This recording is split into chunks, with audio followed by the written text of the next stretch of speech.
To go, we got War Eagles going against the Fort Smith Southside Mavericks, and the War Eagles put the ball in the air. Is received at about the 12-yard line. He's got a little bit of room. The War Eagles converge on him. He goes across the 35 to the 38. The ball carrier was number 24, Ricardo Savoy. Expect to hear that name quite a bit. And Coach, we're underway. We are underway with the Southside Mavericks. Very historic football program. Many of us in Rogers remember the 2006 state championship where they beat our Rogers Mountaineers, and here we go into a new game. We're off and running. I was there for that one. You brought up a little painful memories for the Gaffney family. That's all right. That's good. Obviously, a long rivalry we've had with Southside, formerly the Rebels, now the Mavericks. Not even a league game anymore. We're now scheduling them in a non-conference game to help us get ready for the conference season. Yeah, in a good tune-up right before the 7A West. This is a legit historic football program, and with a lot of talent on the offensive side of the ball, this should be a good game. 1st and 10 at the 39-yard line. The signal caller is Tay Gatewood. He's a great athlete, and we'll probably hear a lot of him with his arm and his legs. Snap is high, throws it out into the flat. That is out again to number 24, Ricardo Savoy. He breaks a tackle, and he's down the sideline, and we're not going to get him. We are chasing him. He's at the inside, the 5, the 2, and a touchdown. Mavericks on the first play from scrimmage. Yeah, just a lot of space over there. They outnumbered us here on the near sideline, and really 50-plus yards untouched. Ricardo Savoy, again, he's touched it both plays of this game. And we're quickly down 6-0. Mavericks are in a bit of a swinging gate formation. Now they're going to audible, and they're going to bring the kicking unit on. Not the way you would want to start the game if you're a War Eagle. No, it looks like they found something out there on the edge. Yeah, we weren't even there. I think he'd still be running. Extra point attempt is by Connor Robles, and it is good. So we are 16 seconds in, and the Mavericks lead us 7-0, and the War Eagles are about to get the ball. Yeah, and, leading up to the game, where we're reading our notes here. Southside has an explosive offense with a lot of speed. And it didn't take long to figure that out. No, we got that quickly.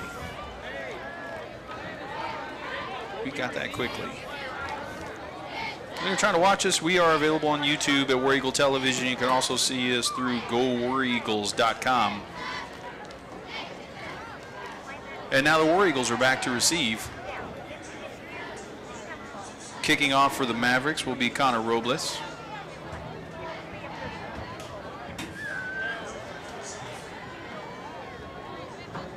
Yeah, it's critical here that the War Eagles get off to a good start. Some positive plays, some first downs, just something to build a little confidence. If you're listening and not watching, the War Eagles will be moving from right to left or from south to north. Mavericks are kicking off towards the south end zone. Ball set for play, and here we go. It's a little short kick over the head of the short man. It bounces at the 25, at the 20, and it will roll out of bounds barely at the 17-yard line. So it stayed in bounds and teased us for a little while, but it's actually going to turn into a nice play for the War Eagles as we're going to get the ball in good field position to start this drive. Ty Gracer there making a great decision, watching the ball roll foul. How about that for another baseball? For a baseball thing, but just a real good decision there and a big gainer. Facing the Mavericks are 1-1 on the year. They gave up 52 points last week to Greenwood, so there may be some opportunities on the back end of that defense. Here comes the War Eagle offense will be coming onto the field. Here your starters, your quarterback is Zach Brown. In the backfield, your starter is Brett Lamont. Your wide receivers are Carson Blockberger, Nathan Hodges, Seth Curran, and Dylan Moore. The senior offensive line is Hunter Holland, Juan Tapia, Zion Adair, Hector Suarez, and Keaton Stewart. As we break the huddle, Brown's under center, and Ty Grazer, our safety, is in the slot to the right side. And they're going to throw it out to Ty. Ty makes a catch, breaks one tackle, is slowed by another, gets 5, maybe 6 yards. He's forced out of bounds at about they spotted a little bit short of the 40-yard line. It's at the 39. It's a gain of 4. Will be 2nd down and 6. Yeah, I think we'll see Ty Gracer a lot tonight on both sides of the ball, special teams. He's one of our better athletes. He's going to play some safety, some tailback. And I know that it's going to be a focus for the War Eagles to get him the ball. You mentioned the speed that Southside has. Well, that's our answer to that is Ty Grazer. So certainly see if we can get the ball in his hands as many unique ways as possible. 3 wide receivers. Twins are split to the left. There's an H-back to the left also, and here's a speed option. Zach takes it. He breaks it up the middle, is tackled by Southside's number 23, Darren Davenport. It's a gain of a couple. Going to leave a third and medium, a third and about 4 for our War Eagles. Yeah, and a big play right here, right at the very beginning of the game. A conversion here would keep the ball and keep Southside's offense off the field. J.J. Webb comes in. As you go a little bit smaller package, he replaces the H-back Thomas Barton. We are again in trip formation, but there are 2 backs in the backfield next to Zach Brown. Inside give, that's the Ty Grazer again. He's trying to bounce it outside. He's wrapped up. He is hit first and then wrapped up. He's hit first by Southside's number 1, Mason Gregory, in the backfield, and then the pursuit got him. It will be a loss of 4 on the play. We're back to the 35-yard line. It's going to bring up 4th and 10. We're going to have to kick it away. Yeah, that breaking containment there easily where the ends for Southside and a tackle for a loss. Sets up a 4th down. Brown is back in punt formation, quarterback and the punter. Deep to receive for the Mavericks is Jalen Coleman, senior cornerback.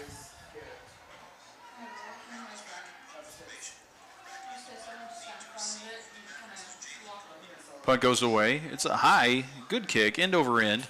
It's going to bounce inside the 40 and take a backwards bounce and will be downed by the War Eagles at the Fort Smith Southside 42-yard line.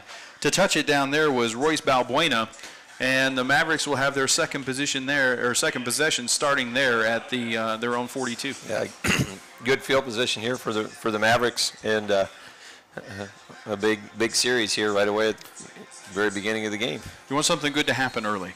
Absolutely. You'd hope that maybe a turnover could go the War Eagles' way, a big play, a tackle for a loss, just something to kind of break the momentum here early. They're in the pistol, 3 wide receivers. Snap goes to Gatewood. He hands it off again to Savoy. Savoy's into the middle. He breaks the tackle. He busts into the secondary. Now the ball's on the ground. Safeties came up and made a hit after about a 10-yard gain, and the ball was loose for a moment. It looks like the Mavericks have fallen on it, and the yardage will be good enough for a first down into War Eagle territory. Yeah, I think Grazer was in on the hit and jarred the ball loose. Too bad we couldn't come up with it. Yeah, that's the break you're looking for, right? If the ball's on the ground, we need one of those to go our way. Even a scoop and score would be great. Yeah, and a lot of times it's not the great plays that win games. It's just the lack of making mistakes. That was a mistake that we could have taken advantage of. New running back in the backfield is number 3, Jay Washington. Snap is high, and they hand it to him. He bobbles it. He's got it. He is hit on the interior line of the War Eagles at the line of scrimmage. Actually, that's Grazer coming way back up from his safety position and making the tackle after a 2-yard gain. Yeah, Carter Christian was there from his middle linebacker spot, and they got to get stout here. This is a big series. The center of the quarterback snap has not been very proficient for the Mavericks. You'd like to see one go over that quarterback's head. Yeah, or let us hit him while he's bobbling that too. That worked too. 2nd and 8 from the 41 of Heritage. Gatewood's the quarterback. Wide receiver is in motion. They figure that they got an option outside, and they pitch it out to him. They pitch it to the receiver running the slot option. That is out to number 88, Connor Austin. He's into the secondary. He's going to have first down yardage across the 30 and down at the War Eagle 26-yard line. Yeah, another explosive play for the Mavericks. Austin is a 6-foot sophomore receiver. Had him in motion there. They faked the inside give to the running back, Jay Washington. And then well-executed option on the outside. They got to the perimeter on us again. Yeah, nice pitch by Gatewood, the quarterback, and he's also a threat to run. So, they got a lot of weapons. 4 wide receivers, 3 of them split to the right. Gatewood checks with his coach and audibles. He's back to pass. He's got time in the pocket. He throws to the right side. The ball's going to be complete inside the 15, down to the 13-yard line, and we push him all the way back out to the 30. They're going to give forward progress. Gatewood's pass is complete to number 16, Colton Mcbride, and that will be first down yardage again for the Mavericks. Yeah, just a little stop route. It seemed like we had the deep covered, but 11-yard pickup on first down. That again, another big play for the Mavericks. A little bit too much time. Gatewood not under duress. Yeah, and he looked like he had several options there, and he was very patient, delivered the ball nicely. It's the formation the War Eagles use a lot. You got 3 receivers, 2 to the left and an H-back now to the right of Gatewood. Snap is high, play action pass. He throws to the right. That's to that H-back that was in motion. It is caught, and it's going to be a touchdown for the Mavericks. Pass is complete to Nathan Bogner, number 47. He snuck his way out on a wheel route down the sideline, and we hit him, but we hit him right at the goal line, and that's going to be 13-0 Mavericks. Again, they line up in the swinging gate formation, and they're going to audible out of it and go to the kicking game again. I think it would be in the War Eagles' best interest to keep Southside's offense off the field. It's hard to score when you're standing on the sideline. That is true. That is true. Snap is good. Kick is up. Kick looks good and is good. So there's 8:06 left to play in the first quarter. The Mavericks have had 2 possessions and 2 touchdowns. It is 14-0. I'd like to thank again our sponsors that help make all this possible. Thank you to Brown Boys Roofing and Ski and Sports. Thank you, and all the folks at War Eagle Television that put this on. Camera operators, our technical operators that the school puts together to make this broadcast possible. Coach? Not the way you would want to start it if you're a War Eagle fan. It's a critical part of the game. You hate to say that in the first quarter, but the Mavericks are knocking on the door here, really almost building a lead, insurmountable. And War Eagles have to dig deep, find a way to get even a field goal or something positive on the scoreboard. Yeah, and Southside, while 1-1 on the year, I mean, they've got a victory against Bentonville West. I mean, you know that this is a team that's can play. You know they've got some athletes, and you just got to keep them within reach in order to try and make this a second half or 4-quarter game. Yeah, there's no doubt. I think Southside is predominantly or historically seems to get better and better as the year goes on. So, what they've done early to be successful yet. It's a nice kick that actually lands, is caught by J.J. Webb inside the 5-yard line. He tries to break it across the middle, and he is hit by the Mavericks, and the ball is going to be downed at the 15-yard line. It'll be 1st and 10 for the War Eagles there with an even 8 minutes to go in this first quarter. Beautiful night. Come on out to the ballpark. A little bit warm, actually. It is. You probably see some guys need some extra water, maybe some cramping issues later, but it's just a gorgeous night. Hardly a cloud in the sky. Quarterback is Zach Brown. Brett Lamont now in the backfield next to him. We got 4 wide receivers with 3 of them split to the left. Back to Brown. He throws across the middle. It is deflected by us and intercepted, if they give it to him, by the Mavericks. Outstanding play by the cornerback. That's Jalen Coleman. Actually, Coach just took it from us. He did. It was a slant route, and the cornerback won the battle for the ball, came up with it, and read the play nicely, and the Mavericks are back in business. Looks like we had hands on it, and again, Coleman ripped it away. He's the one that came away from it, and the Mavericks are back in business at the War Eagle 23-yard line. Not what you'd want to see. Now we can put our defense right back out there, asking them to make a play. Original tailback back in the game. This series is going to belong to Ricardo Savoy. Gatewood's your quarterback.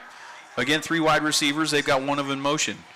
Inside handoff. No, he keeps it. Gatewood tries to get to the edge, and he's got a man. We force him towards the sideline, and he's going to be out of bounds at around the War Eagle 12-yard line.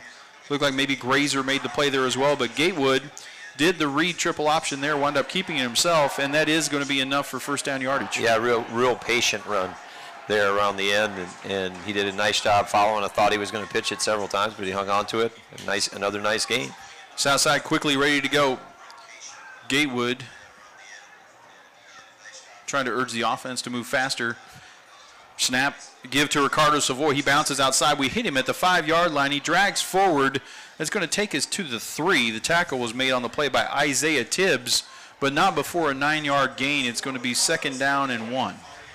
Yeah, you can just see the domination of the offensive line for the Mavericks. They're just having their way with us up front, and therefore there's a lot of places to run. Savoy heads to the sideline. Looking for a running back. There isn't one. They're going to be in 3 wide receivers, and they've got 2 H-backs in front of Gatewood. Basically a wildcat look, except with your quarterback, and he's going to take it straight up the middle, and he's got it. Crosses the goal line. Nice job of blocking by the Mavericks offensive line. And at the 7-minute mark, they score again, and it's going to be Mavericks 20, War Eagles nothing.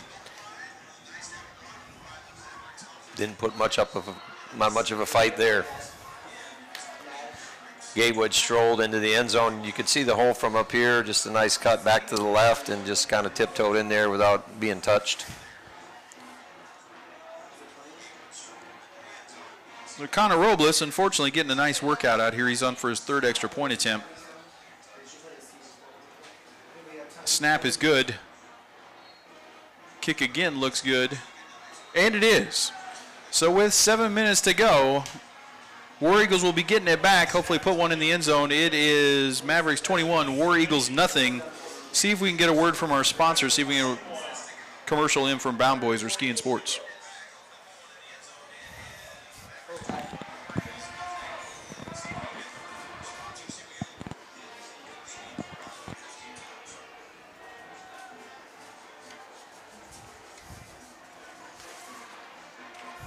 While we're working on that, Coach, War Eagle Booster Club selling memberships out there. If you guys are coming to the stadium or if you ever have the opportunity, there we are going to commercial now.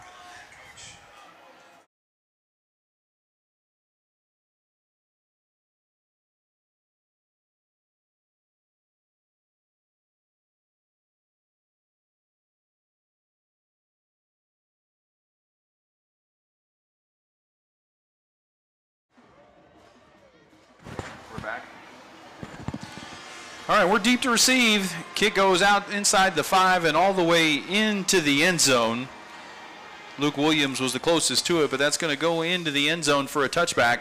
War Eagles are going to take over on their own 20-yard line. Coach, more than time to get something going right now. Yeah, you know, if you're going to fall behind early. I mean, that's the positive outlook on it. Still a lot of time left in this game, and you know, need something positive to happen here going forward.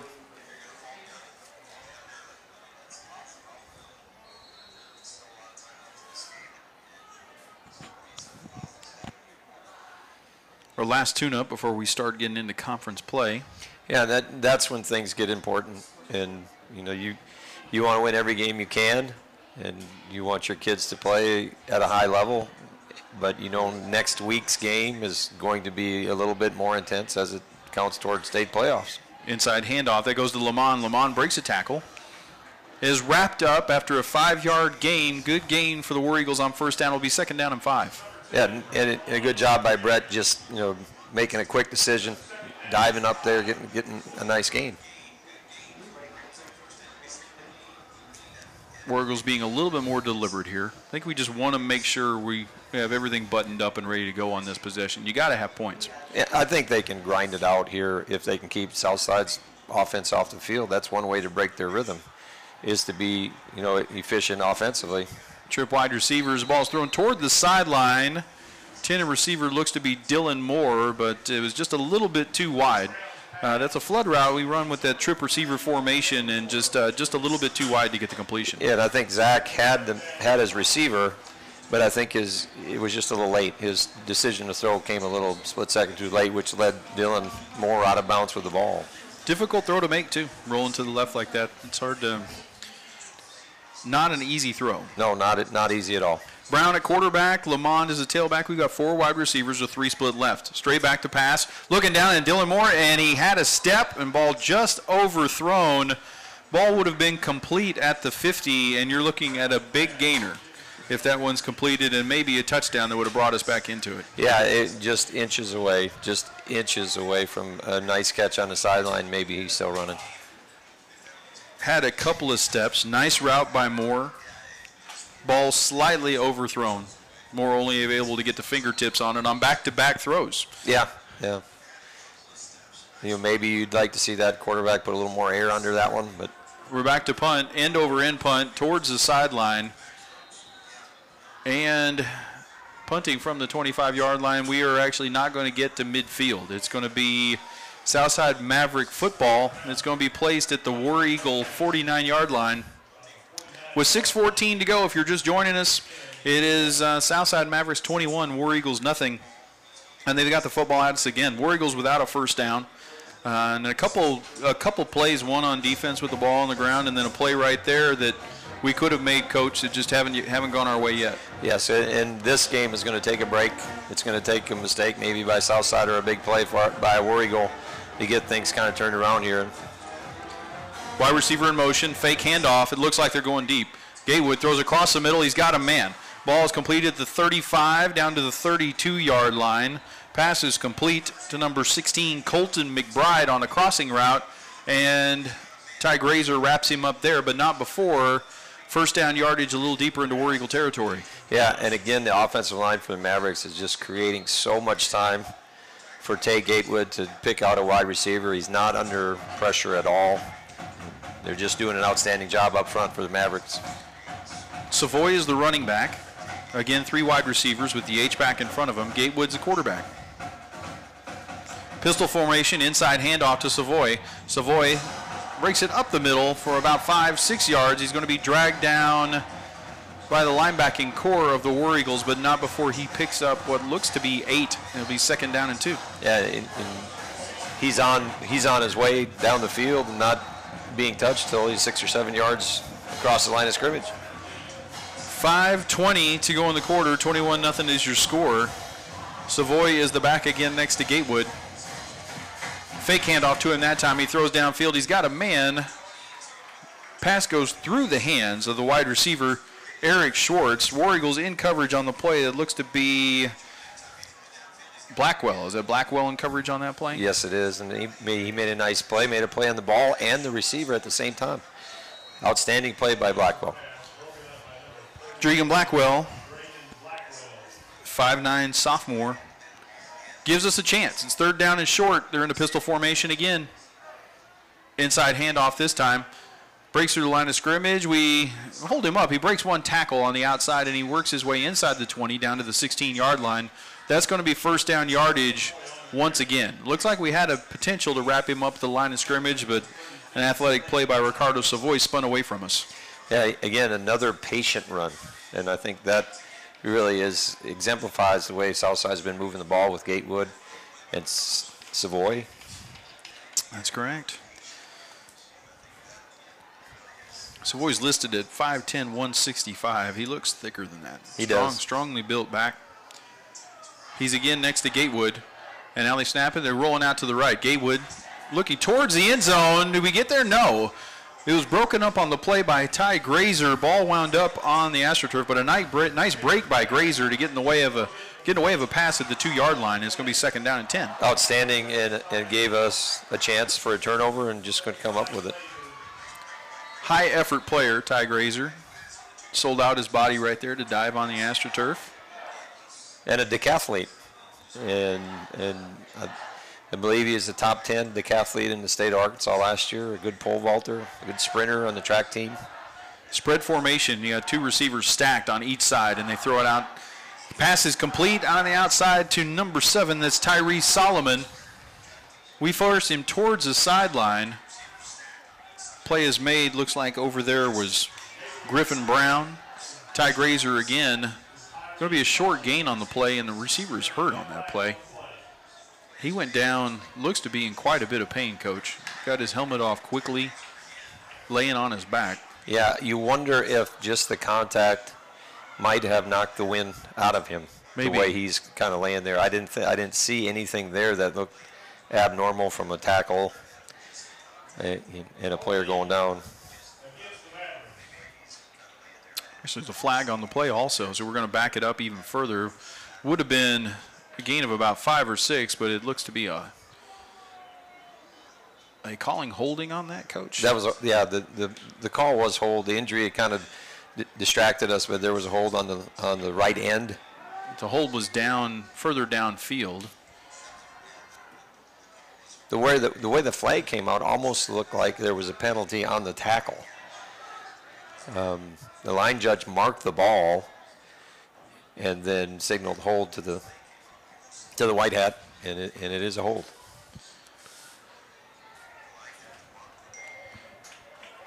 Injured player is up and moving, and that's good to see because Ochi, now they're working his shoulder. Maybe he's got a stinger up there. He looked to be in a lot of pain, but he's up and moving around, which is, of course, good to see.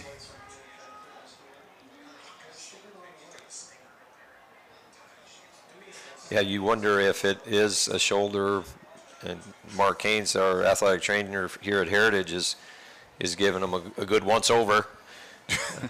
In a good way. In a good way. Yeah. And it does look like he's evaluating him for some kind of shoulder injury. Yeah, it does. That's Tyree Solomon. He's a 5'10 senior. We hope he's all right. He's walking fine. He's walking on his own power, but that left arm is dangling. Looks like that. Maybe he could have come down on it. We won't speculate at this point, but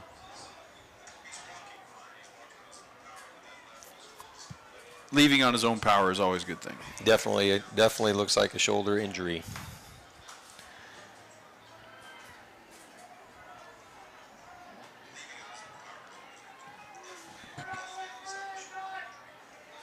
In the meantime, back to action. We will go. Southside will come up. It'll be 2nd down and 15. The ball's at the War Eagle 21-yard line. Savoy is the running back again next to Gatewood. Southside 4 wide receivers. They have trip wide receivers to the left. Again, they're moving from left to right if you're listening to us, or north to south, moving towards the south end zone here at Gaby Gate Stadium. Inside handoff, they give it to him. He finds a hole, squirts his way through. He crosses the 15-yard line down to the 12-yard line. Another nice run. Again, a patient run by Ricardo Savoy, who shows some good vision and the ability to find a hole. He does a really nice job, and that was a nice call by the Mavericks there, a kind of a draw play, a safe play with a lead here in the first quarter. I think, something similar coming here as, with a big lead. The only way to give that up is to make a mistake, and let's limit our chances to make mistakes. And it gets him into 3rd and medium. Again, the running back, Savoy, next to Tay Gatewood. And the flag will stop this play. Whistles are blowing. That was dead before it happened. That's going to be a false start, so that's going to back him up further. So now we'll be looking at 3rd and 10 with 4:11 to go here in the opening quarter. Chance right here of something successful. Coach, if we can get off the field on 3rd down here. From a strategic standpoint, you'd think that something safe here, even to the point of just taking the field goal here, would make this a 4-score lead early rather than gamble into a mistake that could really cost you. So I think Savoy gets it here, and hopefully we can tackle him. Instead, they're straight back to pass, but they're going to flip it to Savoy, and he's overthrown. A high snap again, and the War Eagles win there immediately. Reese Williams with the pressure forces Gatewood to overthrow the intended receiver, Ricardo Savoy, and they're coming on with the field goal unit the defense has held. Yes, and Reese with a nice play there, nice pressure, a big play for the War Eagles there, and hopefully we can get them to make a miss. I don't think the powerful wind that we see on the flag is going to have much to do with this. The flag is hanging straight down. Ball looks like it's going to be placed at the 24-yard line, so this will be a 34-yard attempt, easily within Robles' range. He kicks it, heading towards the right upright. It looks good, and it is good. What a weapon is that to have a kicker make that look relatively easy. We got 4 minutes and 1 second left to play in the first quarter. The Mavericks are now up 24-0. Yeah, and the Mavericks, come in as build, explosive offensively. We saw that in the very first play of the game.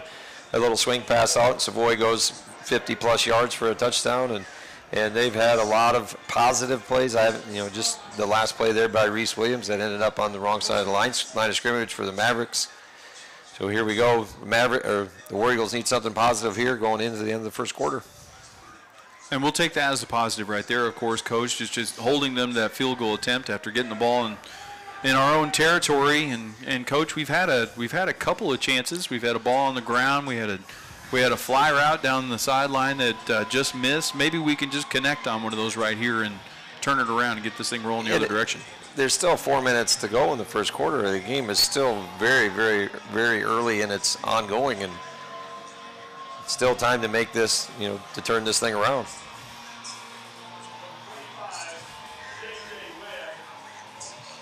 Connor Robles again to kick off. Deep to receive, Luke Williams and J.J. Webb. They're standing just outside the War Eagle 5-yard line. Southside rushing a player onto the field.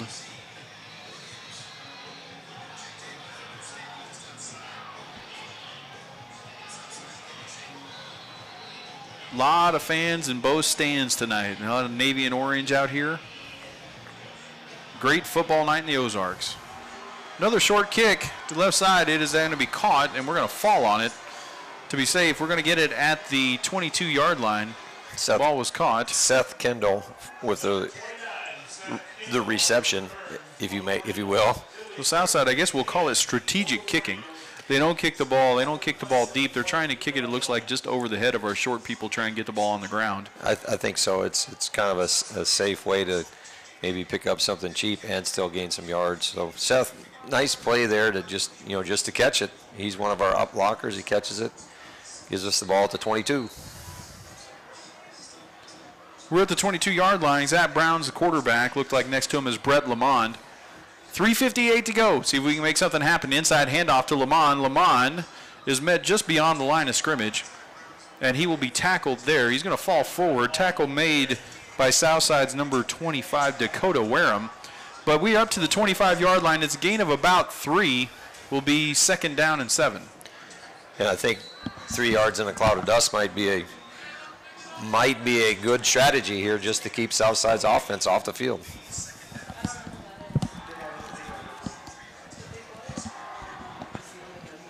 Five wide receivers, empty backfield for Zach. Snap goes back to him. Everybody in the pattern, it is complete. Across the 35-yard line, reaching forward to the 39, found a soft spot in the zone right there. That's Dylan Moore, and a nice throw and catch. Now Dylan's got great hands, and he's a real technical route runner. Made a really nice play, nice pattern.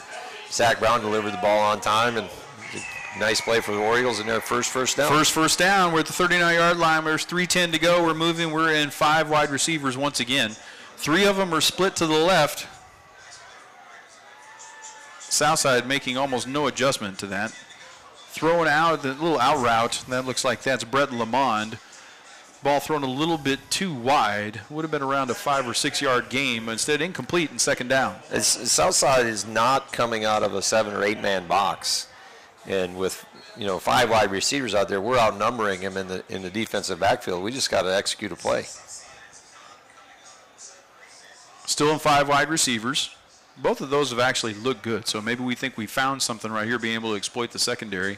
Zach standing up, snap back to him. He's got a little bit of time. Throw across the middle, a little bit too high. Pass was intended for Nathan Hodges. A little bit too high, and Nathan might have heard some footsteps coming there. He was about to get hit pretty good. Yeah, and the Maverick defensive back there made a good decision in today's football just to let him go and not create a penalty.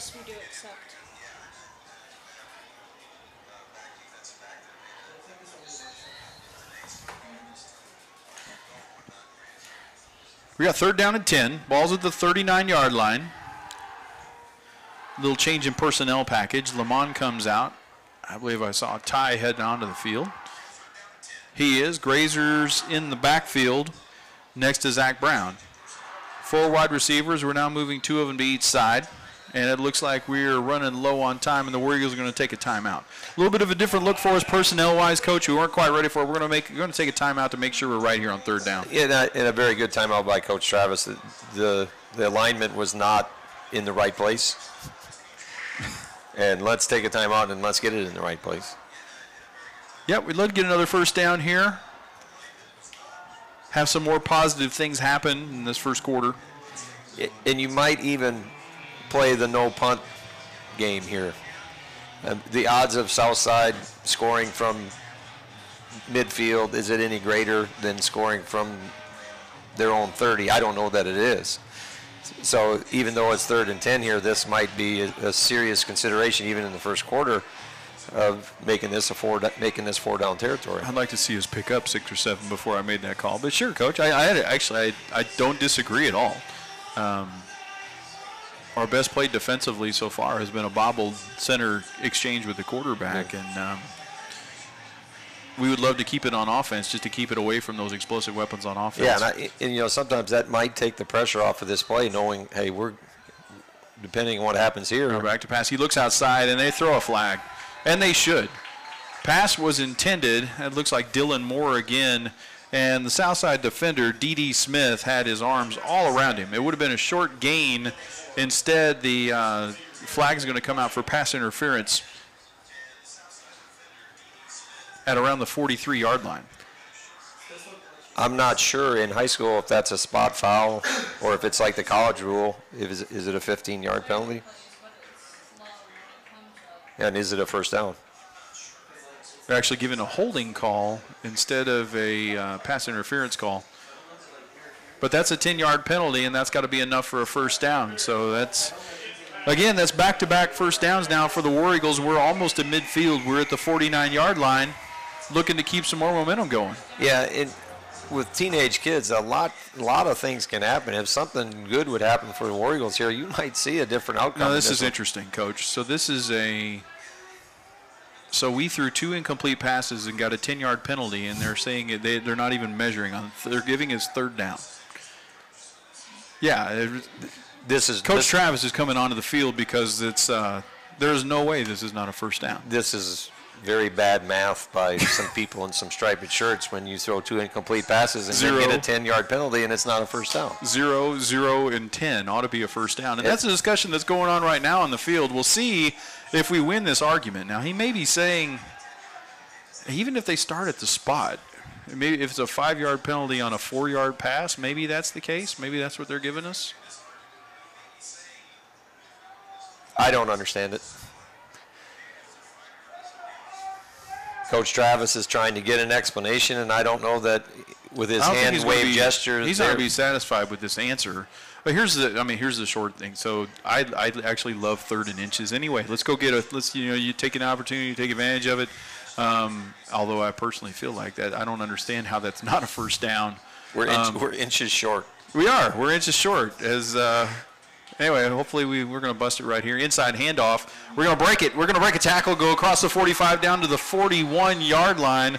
That's J.J. Webb breaking a tackle. And all for naught arguing about the first down on that play, because we're now in Maverick territory at the 41-yard line with our 3rd straight first down. Yeah, and some good things going. And balanced attack, some completions, and some nice runs up the middle. Let's keep this thing going. Webb still the running back. 3 wide receivers. Inside give. They give it to him. He's hit immediately. Looked like they might have gotten a little bit of face mask on there, but no call. It was just grasped and released. And he's going to not make it back to the line of scrimmage. It will be at the 42-yard line. Will be 2nd down and 11. Again, I think the Mavericks there are still playing in a base run defense, and I think their 5 wide formations could give the Mavericks trouble. We've had opportunities there. We haven't connected on all of them. So we now got the running back in the backfield is Brett Lamont. We got 4 wide receivers. 3 are split to the left. 1:50 to go now in the first quarter. Snap, drop straight back to pass. Outside's bringing pressure, and Zach breaks it. He gets outside, makes a man miss. He's across the 35. Will be spotted at the 33-yard line. A nice gain of about 8. It's going to bring up 3rd and short. Yeah, nice play by Zach, a nice cutback, good vision. Zach's, I thought, played a real nice game against Central last week, and I think he's doing a nice job for the War Eagles tonight. He made a good read right there. Bounce outside the pocket. Southside brought pressure up the middle. He was able to escape that, get into the secondary. Lamont's still the tailback. 3 wide receivers. We need 3. Inside give. They hand it off to Lamont. Lamont is hit at the line of scrimmage, behind the line of scrimmage. He fights forward, and it'll be no gain. It's going to be 4th down and about 2.5. And, Coach, I don't think there's any way we're not going for this. Yeah, this is a no-brainer in this area of the field and the situation that the War Eagles are in this part of the game. 4 wide receivers. Lamont is the tailback next to Brown. Check to the sideline. Looks like we're going to be changing up the play here. Have a tight end out in the slot. We're going to roll to the right. Brown with a throw towards the sideline, and it's going to be picked off. Picked off the 30, going the other way, and we're not going to have anybody to catch him. Brown's giving chase, but he's not going to get there, and 70 yards later, the Mavericks are going to be on the board once again. Intercepted by Jalen Coleman. We've called his name a couple times tonight, and Jalen outraces us to the end zone with 12 seconds left of the first quarter.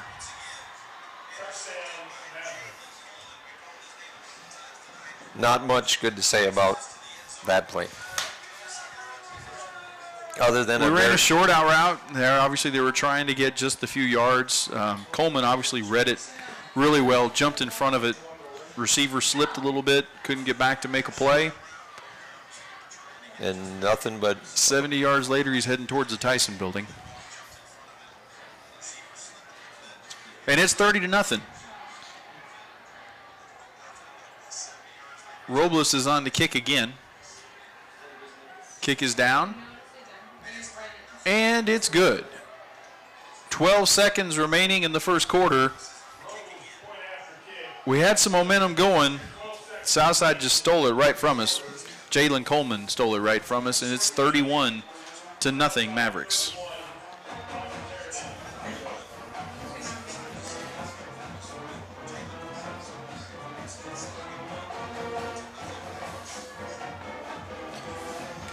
Be interesting what happens from this point on in the last 12 seconds. That's what's tough. You have some momentum going, and you think good things happen, and what you hope is that just doesn't suck all that away. Yeah, because obviously down 31-0, you don't know that you're going to get yourself in a position to win this game, but you got to keep making plays.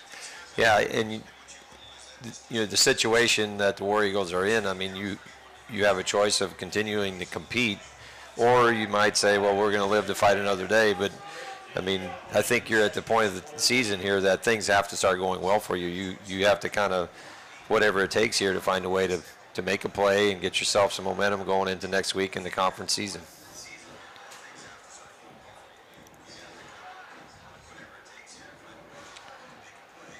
Williams, J.J. Webb deep to receive again. They're standing just outside the War Eagle 5-yard line. Connor Robles is at a busy first quarter. He's getting set to kick it off again. He does kick this one deep. It goes past over the heads of the War Eagles into and out of the end zone for a touchback. We will have the ball at the 20-yard line for what will probably be the last play of the first quarter, barring an incomplete pass or out of bounds. I would assume so.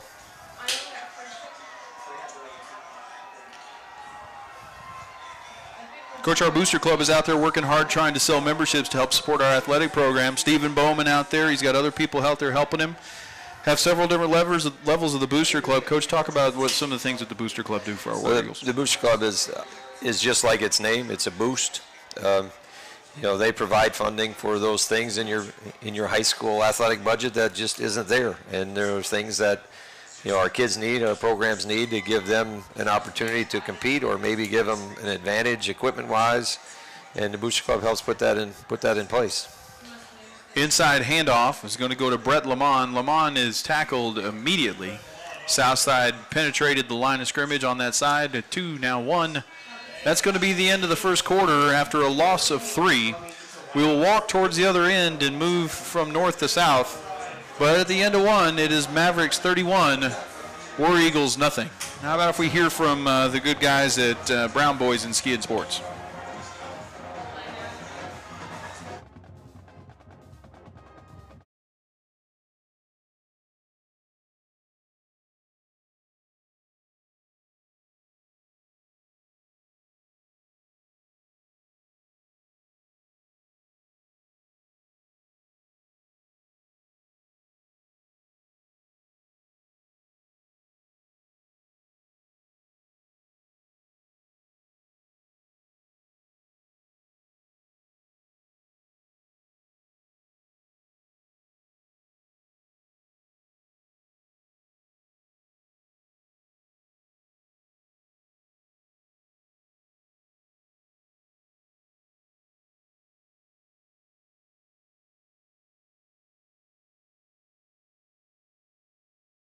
App of Rogers Heritage War Eagle Athletics, and you can download it today for free in the App Store and Google Play.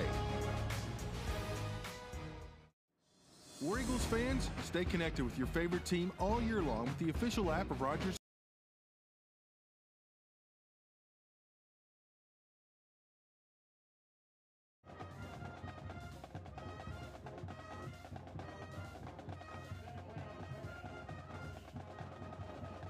About 4 on the play.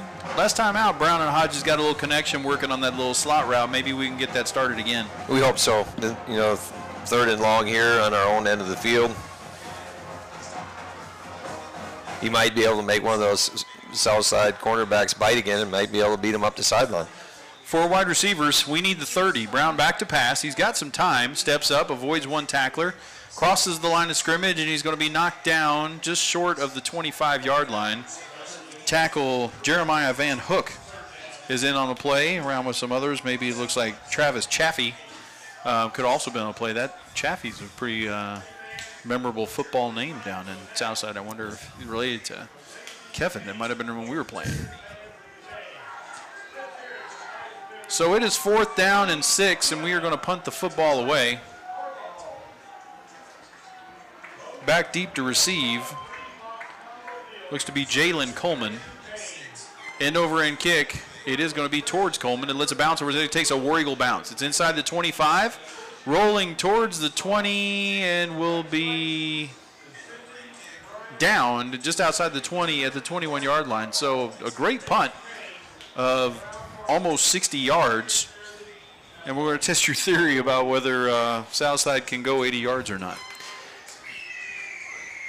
I mean, from what we've seen tonight, I mean, if the field was 200 yards long, I think they'd still have a chance. You just assume them not have the football. Is what you're trying to tell me. I'm saying that the best way to keep them from scoring is them not having the ball. New tailback in the game is Jay Washington next to Tay Gatewood. The coach next to me has to deal with Tay Gatewood on the basketball floor, too. He's seen enough of him probably already. And hopefully the Mavericks will go deep into the football playoffs. Because outside handoff goes to Jay Washington. We force him to the sideline. Just going to have a moderate gain. Ball's going to be placed at around the 24-yard line. It's going to be 2nd down and 6 or 7. 2nd down and 7. So you'll be rooting for the Mavericks after this one tonight. After this one tonight, yes, the Mavericks could just well play into December. Would be just fine. It'd be good for him. Washington again is the back next to Tay Gatewood. Straight drop back. He's looking left. War Eagles rush him, hit him in the backfield. He falls forward. He's going to fall forward across the line of scrimmage. Nice play made by Elijah Rawson. But we're going to cross there. They're going to cross the 25-yard line. It's going to be 3rd down and 6. And Coach, again, minus the score, this is a great opportunity for your defense to make a play and get better, right? Yeah, and, you know, you can piece things together as you go into the conference season and say, you know, a clip of film saying this is Southside, this is 3rd and 6, and this is what we did. So we're capable of playing at a high level. And, you know, it's an opportunity to be successful. 4 wide receivers. Oh, that's a lot of movement up front. Looked like the center kind of pump faked us there. Going to be a false start. That's going to back them up even more. So now here we are with an opportunity to get off the field. It's going to be 3rd down and 11. And Coach just agree with everything you said, but at some point in time when you have an opportunity to make a play, you just need to feel better by making a play. Correct. You know, the definition of confidence is demonstrated ability. And the only way to build confidence is to have an opportunity to succeed and to make a play. So regardless what the score is here, it's an opportunity to make a play and build some confidence going into the rest of the season. Again, 4 wide receivers split. Straight back. They're going to throw a little swing pass out to the outside, and we're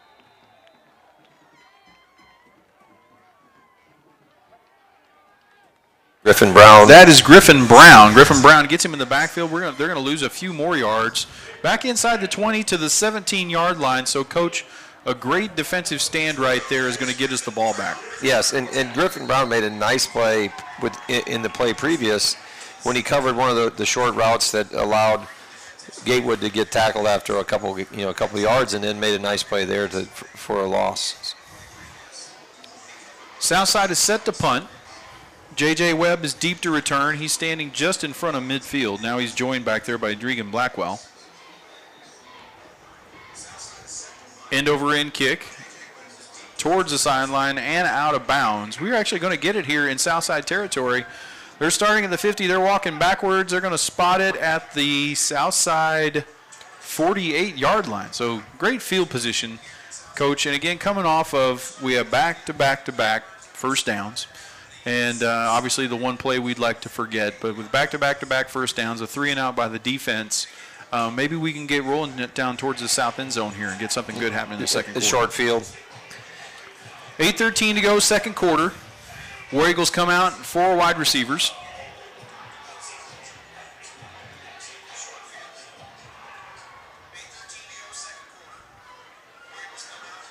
Fakes the inside handoff. Brown fakes a pass on the outside too, and runs outside, is tackled by Southside's number 27, Bennett Weindel.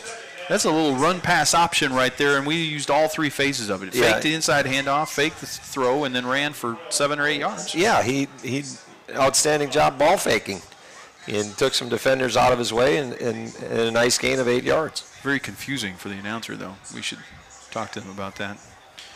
Brown, the quarterback, Lamond, and the tailback next to him. He's straight back to pass. Steps up, avoids a rush. He's hit in the backfield. Looked like he was going to spin away, but he's not. He's thrown down a little rudely on the play, actually, by Luke Richardson, the senior defensive lineman. We're going to be inside the 40. They're going to spot the ball. They're going to spot the ball right at the line, or right at the first down marker. The tackle was made in such a way that Zach ended up on top of the Southside player, and then as he stretched forward, actually gained maybe a yard and a half to get himself the first down. And that's enough. We got a first down to the 38-yard line. So again, now we've put 4 first downs back together here, back to back. 7:15 to go in the quarter.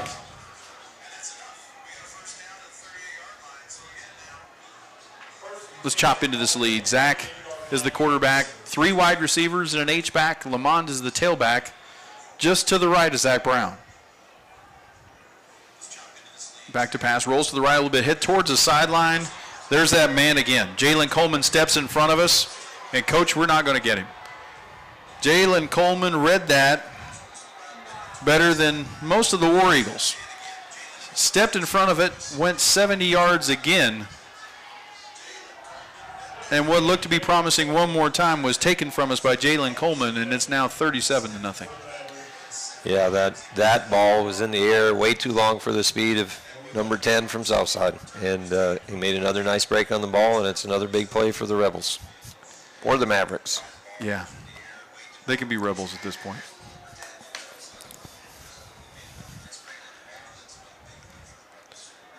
Coleman evidently seen that out route a couple too many times. He jumped all over that route. And that's twice, and I think the preparation by Coach Williams and his staff at Southside showing there that they're prepared, and they had a good scout, and kid makes 2 big plays. Extra point attempt by Robles is good. So back-to-back defensive scores when the War Eagle defense actually makes a stop. And with 6:46 again to go before halftime, it is the Mavericks 38, War Eagles nothing. They're scoring on offense, they're scoring on defense. I don't see them slowing down much. Well, certainly Jalen Coleman can run. We know that. We know Tay Gatewood, Ricardo Savoy can play. Had difficulty stopping those guys. But right now, Coach, again, just looking to put some positive plays together. Let's get on the board here before halftime. Just your team spirit here is in jeopardy. You obviously have had 2 difficult games to start with Fort Smith Northside and Little Rock Central. I thought the War Eagles competed well in the second half against Central, and I thought that was something that they could possibly build on. And there's still plenty of time here to get something going in the right direction, but the War Eagles need to step up and get themselves going. Deep to receive again, Luke Williams, J.J. Webb. They're going to kick it deep to us again, inside the 5, and ball bounces at the 2 and refuses to go to the end zone. Now it does. It toyed with us there for just a moment. The ball creeps into the end zone, and the War Eagles will have the ball at the 20. That was almost catastrophic as the ball trickled into the end zone after we let it drop. Luke Williams never had a doubt. Ball went over his head. He knew without a doubt it was going in the end zone. Not a question in his mind. Fortunately for him, it did, because I imagine that discussion walking over the sideline wouldn't have been a good one. So, War Eagles are going to come out in 4 wide receivers. Again, they're moving from left to right or from north to the south. Zach Brown still your quarterback.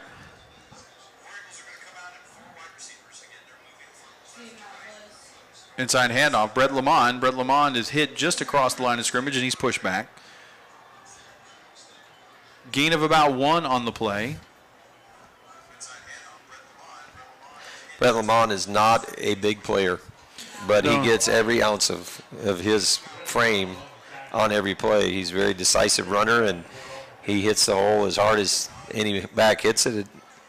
He's just not very big. In that particular case, he ran into Darren Davenport, who's a 6'2", 225-pound inside linebacker.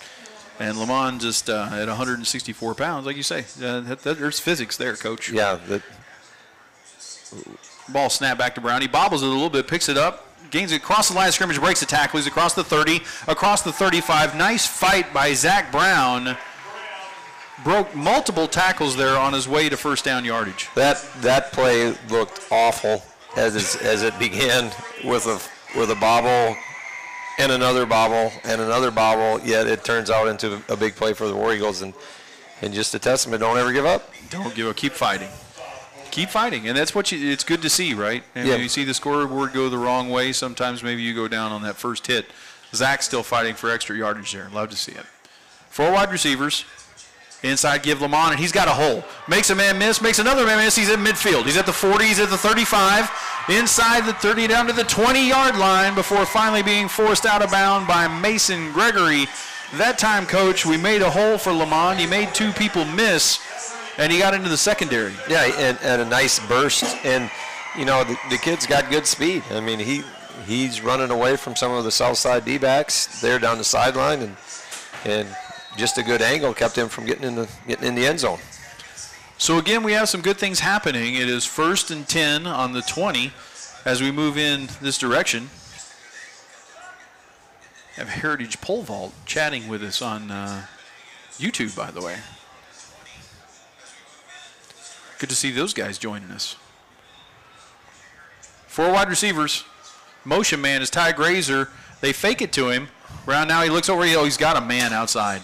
Run pass option. He was being harassed under duress. Did a little bit of a jump pass towards the flat, and if we complete it, Coach, we walk in. Yeah, and a beautiful design. Carson Blockberger, #1, is running up the hash, and he's basically unguarded as well. So, I mean, just got to make a play. Got to execute and make a play.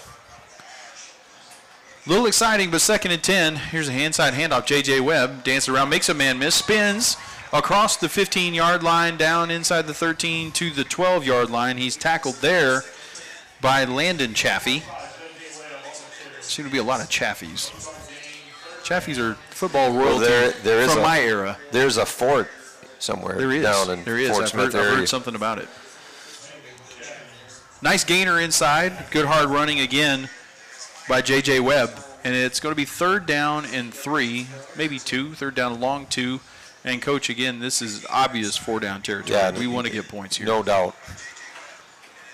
Speed option to the right side. Zach takes it. He breaks the tackle. He's outside. He's going to break towards the end zone, and touchdown. Nice read by Zach on the sprint option. Southside can't catch him, and the War Eagles are on the board. A very decisive play by Zach Brown, and a good read, and a good burst, and a positive play for the War Eagles. Something to build on.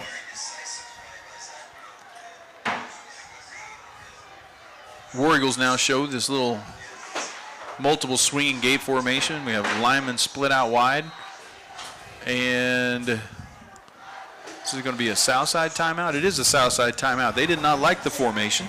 So if nothing else, we caused them to burn the timeout by by showing them something they hadn't seen before. But 4:41 to go here before halftime. War Eagles on the board. It's 38-6. Yeah, and, you can see both sides of this.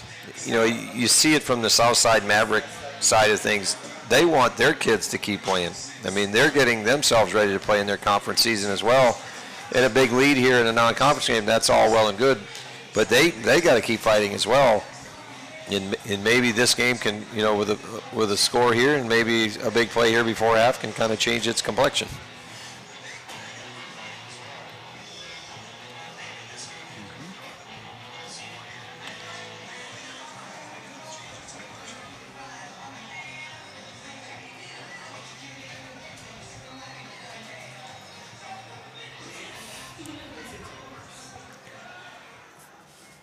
So we fake the formation again, and now we're going into extra point kicking formation. Snap is good. The hold is good. The kick is good. Tony Hurtado with the extra point. Another positive play. It is 38-7. Yeah, and in a tight game, you spread that formation out like that to force the opponent to take a timeout. You've taken a timeout away from them and then kick the extra point. You might think, well, what was the point of all that? Well, Southside has one less timeout, so a positive for the War Eagles.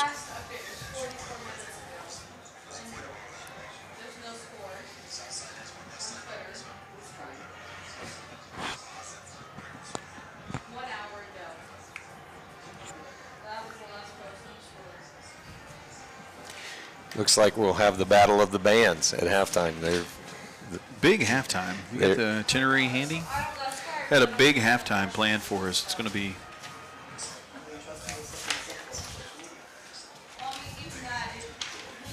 both bands, multiple dance performances. It looks like they used to be with the Dixie Bells they used to have. Is that what that was? Can't remember the Southside dance team. Southside Dance, War Eagles Dance, War Eagle Cheer, the Southside Band, and the Heritage Band, all coming up at halftime if you're here at the stadium with us.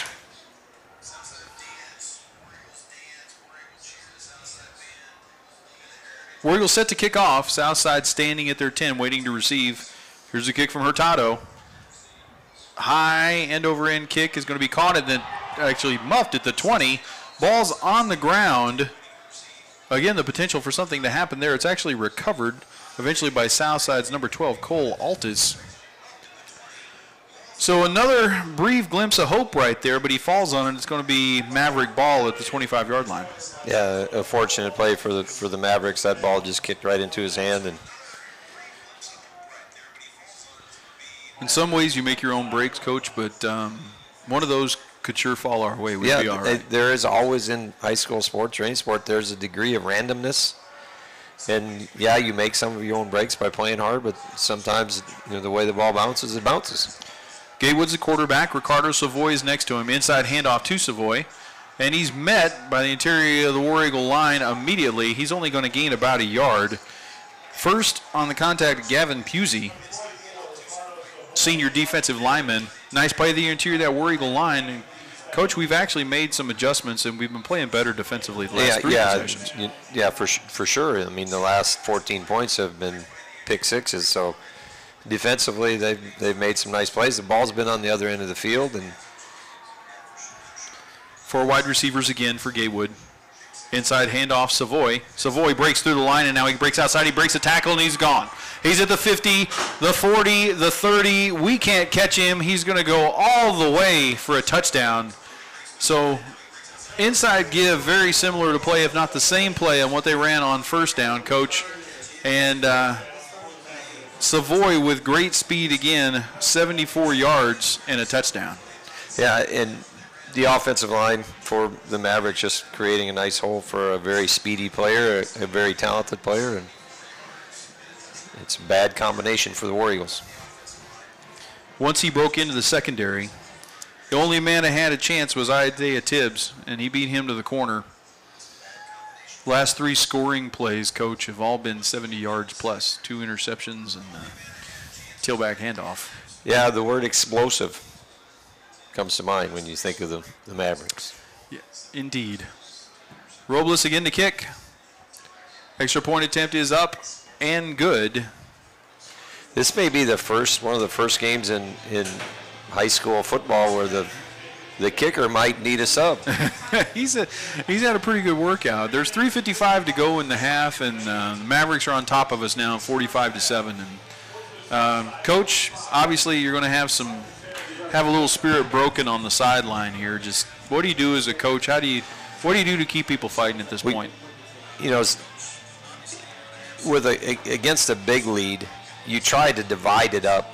You try to give your kids a chance to put something positive. You might say, well, it's 45-7, yeah, fine. But let's see if we can make it 45-14 by the end of the half. And then get the ball, start the second half. Let's see if we can be within 3 scores by the midway through the third period. Just some kind of stair-step kind of goal situation that might, again, breed some confidence. Williams and Webb are going to be deep to receive the kick from Connor Robles.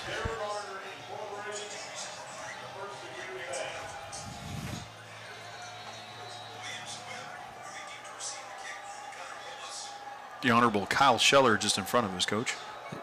The bearded wonder. Yeah. Webb's going to take it just inside the 10. He's got a hole. He busts through a hole. He's hit. Could have busted that tackle. Something could happen. He's across the 30-yard line to the 33. Tackle is made on the play by Sam Sanders, a linebacker for Southside. Nice opening right there, Coach, and almost had something big out of it. J.J. Webb and Brett Lamond have showed some burst, and J.J.'s had some nice runs. That's a nice return, and again, decisive, playing hard, competing. It's good to see. They spotted the 34. There's 3:47 left to go, so plenty of time to get points on the board.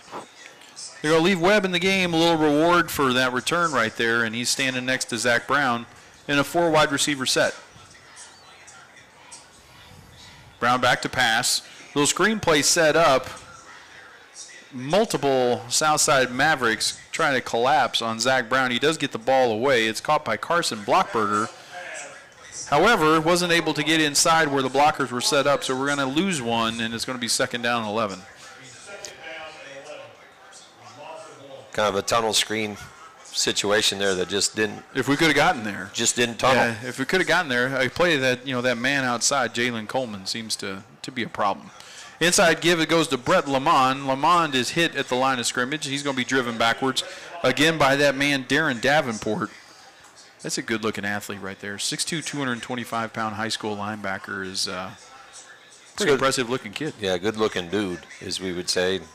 Brett Lamond looks kind of like a Super Ball bouncing around on the. He comes right backwards. Comes right backwards. He gets a little bit and bounces back. I don't know Davenport's story other than he's got a great name, Darren, and he does have a hefty knee brace on that left knee, so it looks like he's been injured at some point in the past. Yeah.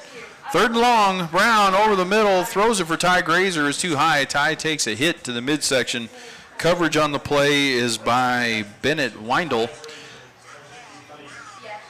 There was an opportunity there, Coach. We would have taken a perfect throw, and Grazer was going to take a hit. Yes, and the ball looked to be a little bit behind or a little late into that seam. Grazer makes a nice effort to try and get a finger on it, but. So it's going to be 4th down, 4th and 11. New punt returner back looks to be Colton Mcbride. Punt by Brown, end-over-end kick. If that gets on the ground, it's going to be big, and it does. Bounces inside the 30, goes inside the 20, down to the 15-yard line, is going to be spotted at around the 14. So another nice punt is going to back up the Mavericks with 2:20 to go. There is a flag down, too. What happened here? Flag came down late. Had some good applause by the War Eagle crowd. Maybe some shenanigans was going on that I missed out on.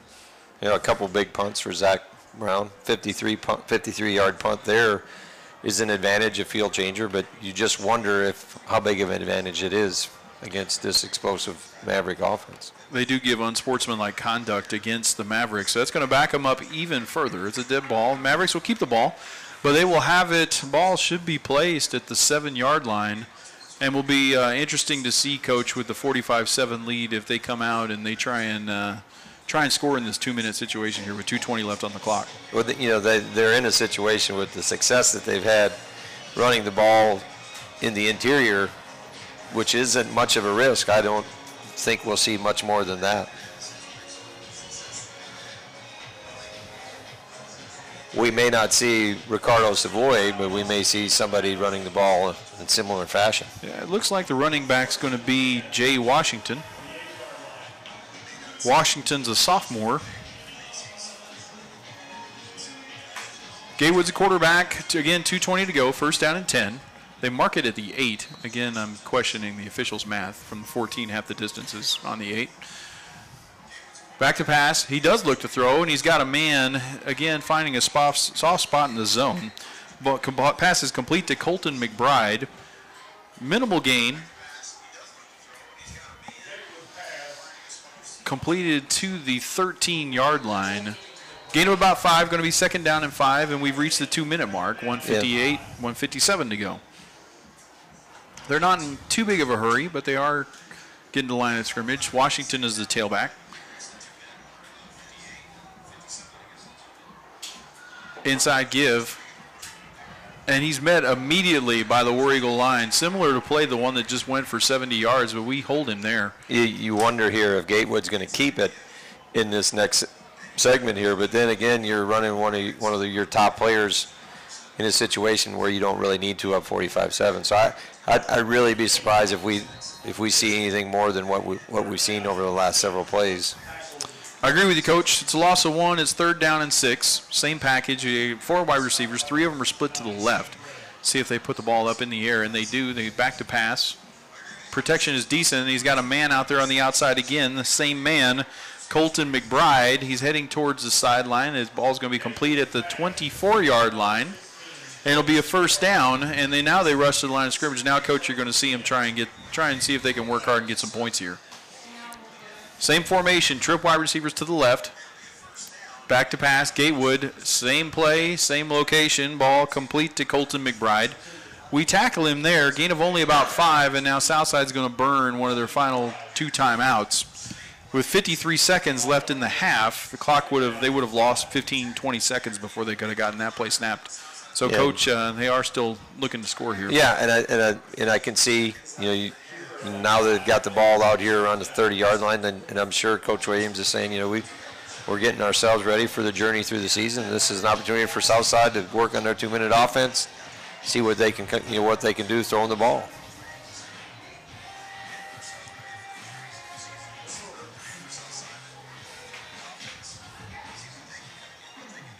It was time for us to. It's a pride check for us too, right? So you got a team with a 38-point lead that's looking to put more points on before halftime.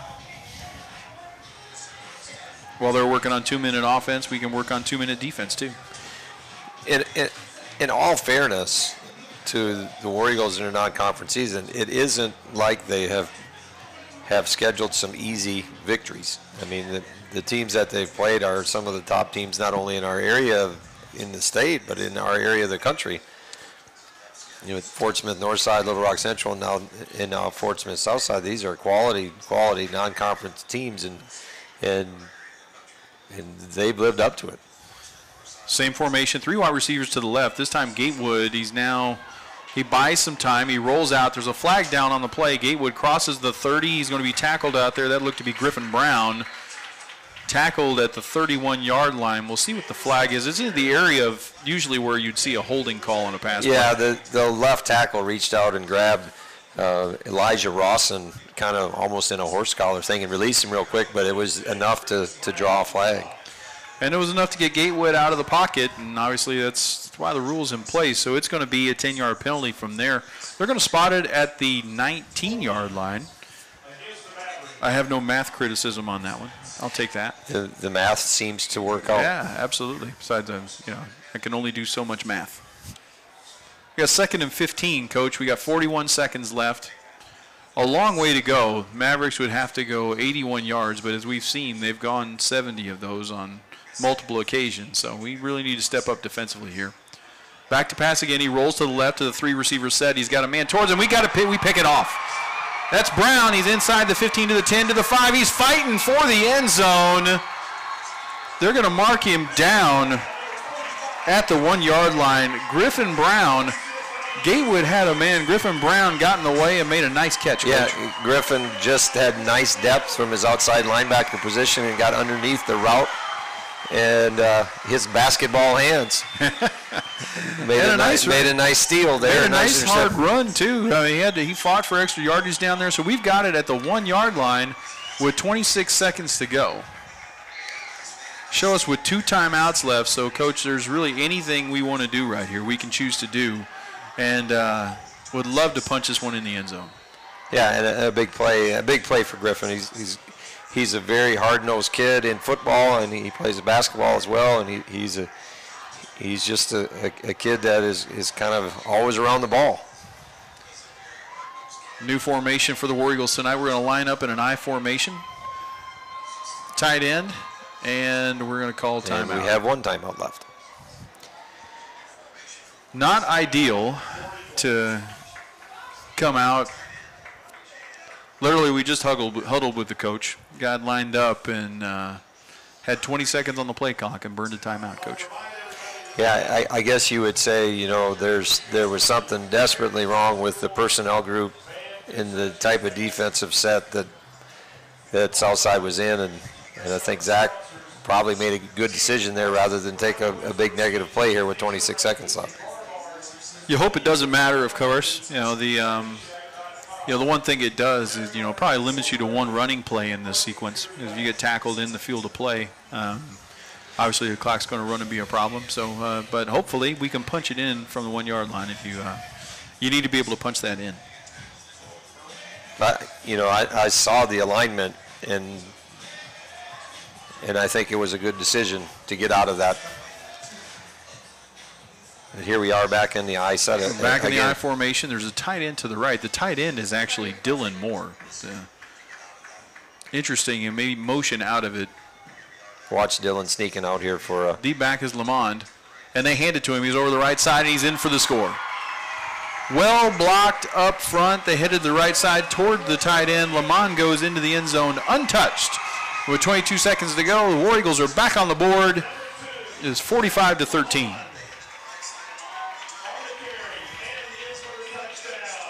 So he said, Coach, he called the timeout, which you don't want to have to do, but you got it right. You punch the ball in the end zone. Yeah, the ultimate decision there, the ultimate thing is to get it right, even if it costs you that other timeout. I mean, timeouts don't score points. And you can't take them with you. Swing a gate formation. We're going to throw out of it towards the end zone. We got a man. Brown's got it. Play is made by Seth Kern. The 2-point conversion is good. So, Coach, we put a little something together with 22 seconds left in the half. It is now Mavericks 45, but the War Eagles chopping into it a bit. The War Eagles have 15 points. Because sometimes your program depends on one of your top defenders stepping up and make a play. That's Griffin Brown did for the War Eagles and almost got himself a touchdown out of it, but obviously set up an easy score thereafter. You see the crowd bouncing around a little bit. Spirit squad's a little bit more excited. Coach, you make a couple plays along the way. The idea is to gain momentum into your conference season, and I know that through the first few games we've been harping on that, but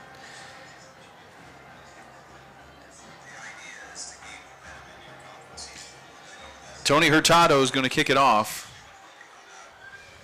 Deep to receive for the Mavericks. Ricardo Savoy. It's like maybe that's Jalen Coleman. No, it's not. That's Jay Washington on the other side.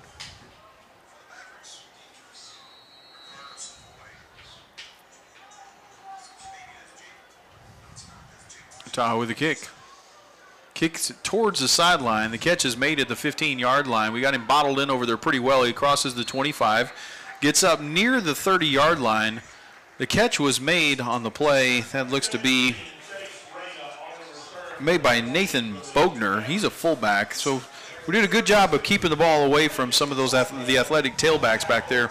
With 17 seconds to go, Southside's going to take over at the 29-yard line. Not a lot of time, Coach. Be interesting to see if see what they do here. It is. I think the prudent decision is to take a knee and go into the halftime with a 30-point lead.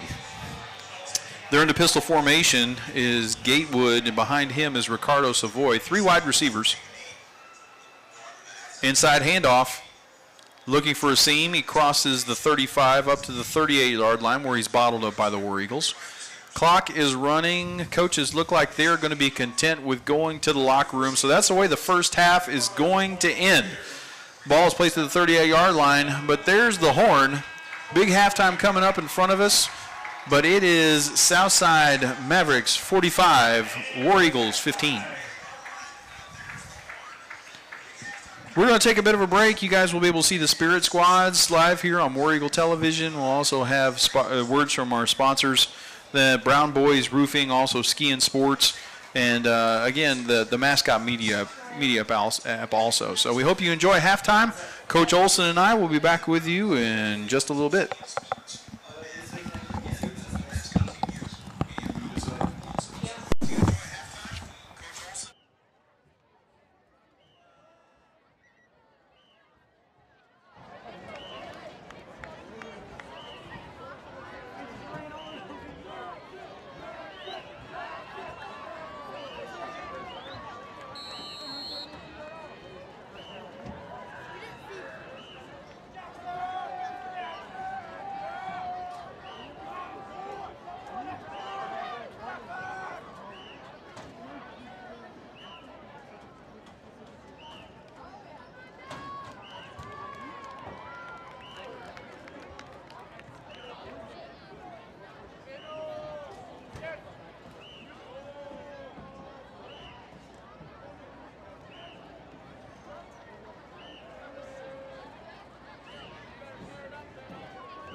please welcome to the field the Heritage High School Lady Talons.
And now, please welcome to the field the Heritage High School cheer team.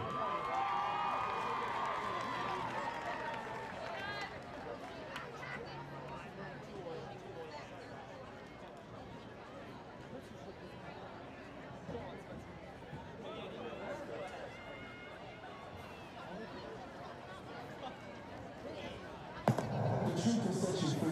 But first,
About this tall, he's about as big as Alice.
gentlemen, welcome to the field, the Southside Mavericks marching band. Take the field.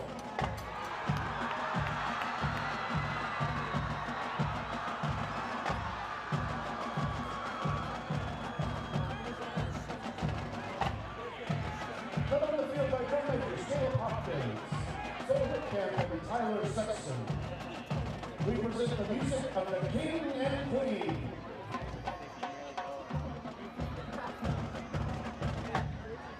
Beginning with the King, Elvis Presley, here's one of his greatest hits, I Can't Help Falling in Love with You. And now with tradition unsurpassed, here is the Southside Maverick Marching Band.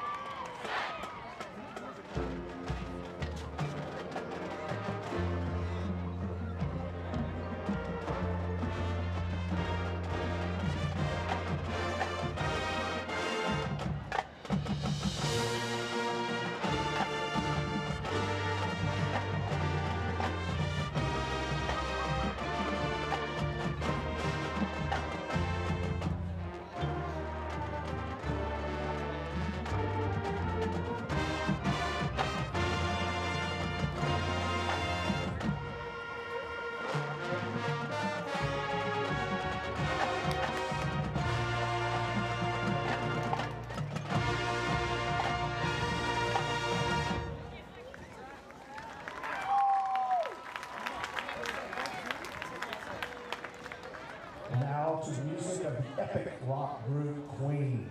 Here is Bohemian Rhapsody, followed by Another One Bites the Dust.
Call Brown Boys Roofing for all your roofing repair needs.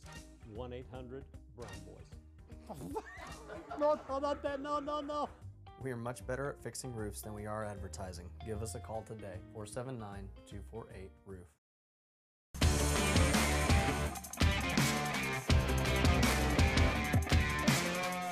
Family owned since 1989, Ski and Sports supports War Eagle football.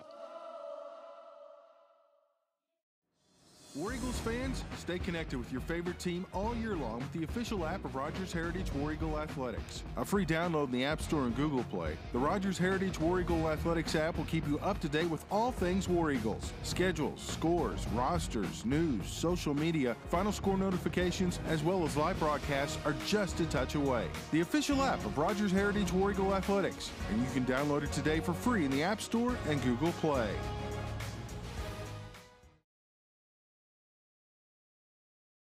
At the ticket booth.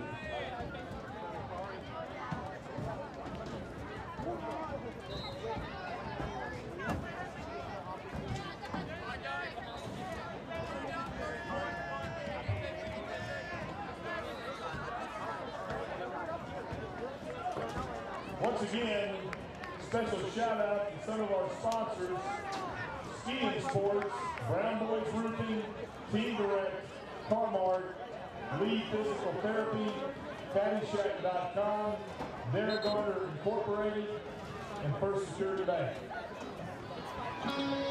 Also, shout out to Old Chicago Pizza and Raising Cane. All right, Coach, we are back and almost ready for the second half. The 3-minute warm-up period has just begun. Bands just got off the field. Standing next to us, of course, the incomparable Kyle Scheller. It's the band's night. Football just gets to play along. I have no response for that. Halftime is game time. I'm speechless. I'm speechless.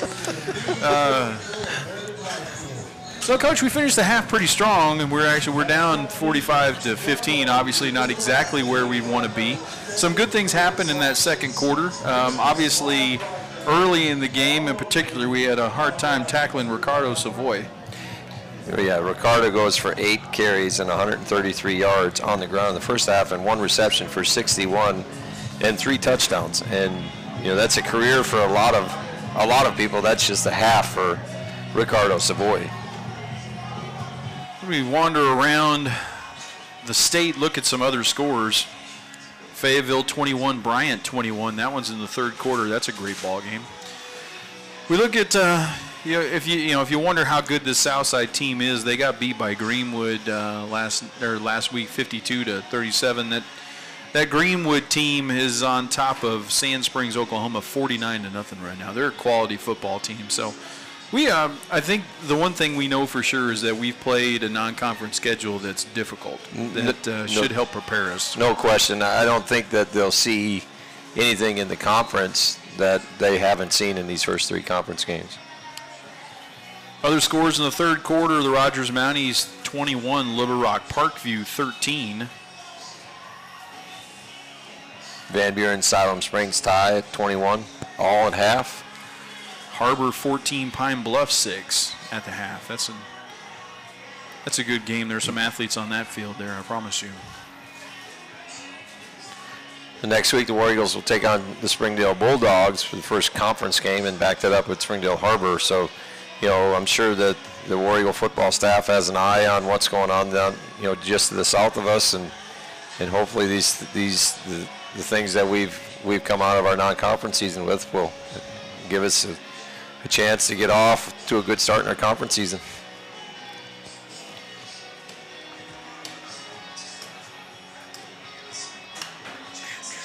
See if I can find anything else of note here.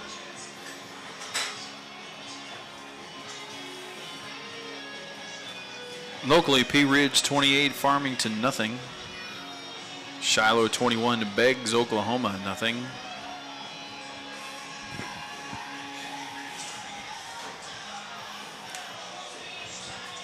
So we're going to come out of the locker room. We are going to receive the second half kickoff. Coach, and deep to receive. It looks like it's going to be Luke Williams, J.J. Webb again as we go back out there. Coach, what What do you think the coaching staff told these guys? Like, what's the message for the second half? Well, probably the most critical part of any game is the first few minutes starting the second half. It sets the entire game in motion. It's a time of the game where you can overcome maybe a bad performance, and sometimes even if really knock another team out. So here we go here at the first few minutes of the second half, and War Eagles get something positive, put some points on the board, and keep this thing moving. War Eagles will be moving from north to south or left to right if you're listening to us. Connor Robles probably had to ice his leg down at halftime, but he's back out to kick off the opening kick of the second half. Yeah, I believe this might be his 9th kickoff since he started the eighth time to kick off. They're going to kick it deep.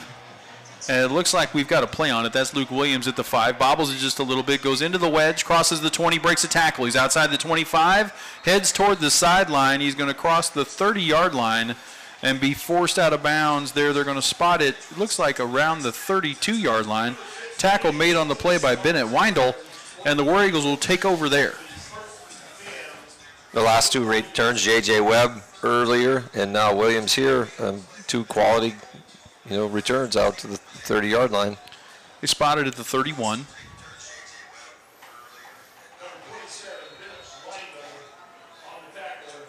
War Eagles break the sideline.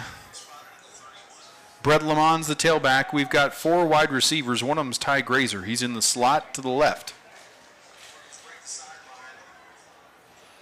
Back to pass. He's looking that way. He's got good protection. Goes across the middle. That is for Ty Grazer. Diving grab at the 42-yard line. Nice catch by Ty Grazer. Good read by Zach Brown. And we start the second half with a first down and 11-yard gain. Yeah, nice completion. Ty makes a nice catch. It's nice to see Grazer involved offensively. He's had a part in what's going on here. And we go now back into the spread. The 5 wide receivers said we had some success with this. Even if we didn't make all the connections, we had some open receivers running through out of this set. Back to pass. Outside's going to bring extra people, and he's got a man. That looks to be, is that Dylan Moore? It is. Dylan Moore is going to be across midfield inside the 45 to the 43-yard line. Zach had to take a hit, but this is now about a 15-yard gain and another first down for the War Eagles. Nice play by the War Eagles, and both completions have come on the opposite side of the field as Jalen Coleman, which I think is a very wise decision. I approve of that as well, yeah. He actually threw that before Dylan Moore came out of his break. He was forced a little bit, and Zach knew he was going to get hit. Made a nice completion. There we are. Spread it out again. They snap it to him. It's going to be a quarterback draw. Southside again with a blitz. We break the gap just a little bit. We're going to get around 4 yards on the carry by Zach on the quarterback draw. It's going to be 2nd down and 6. Zach's had some positive runs. I think he's a guy that you might kind of start building your offense around and force the opponent to stop him. And you're spread again, 5 wide receivers, and coach, that play right there, even if you don't get big yardage, you might slow down the rush. He steps back, throws over to the right side in the slot. He's got a man.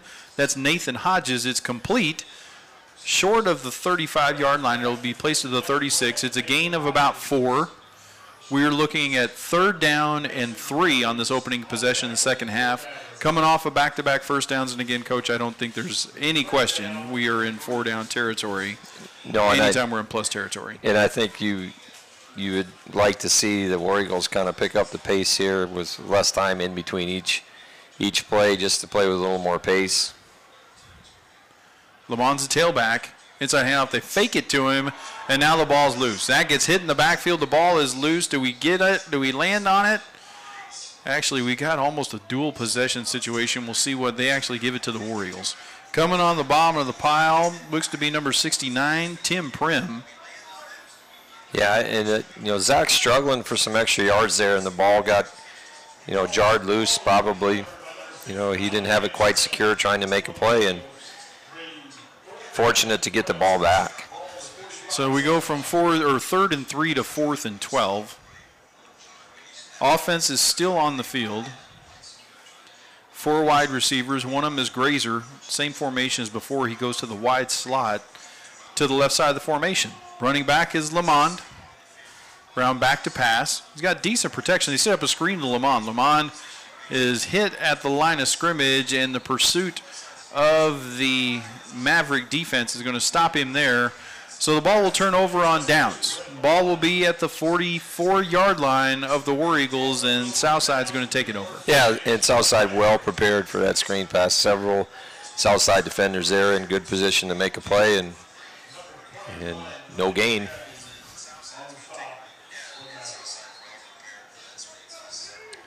So we'll see how the Mavericks open the second half. The tailback is Ricardo Savoy. Coach told you the type of numbers he put up in the first half. Quarterback is Tay Gatewood. They give it to Savoy. Savoy running patiently. He's wrapped up and taken down nicely on the play. He tried to break away from Reese Williams, who hit him at the line of scrimmage, but Reese wasn't going to let him go. No, nice play by Reese, and showed a real competitive spirit there, because he could have easily broken that tackle, and Reese hangs on for a minimal gain. There's space there. If he breaks that tackle, he would have gotten outside the formation. We've seen what happens when Savoy does that. So, but as it is, a gain of 1 and a nice play by Reese. It's 2nd down and 9.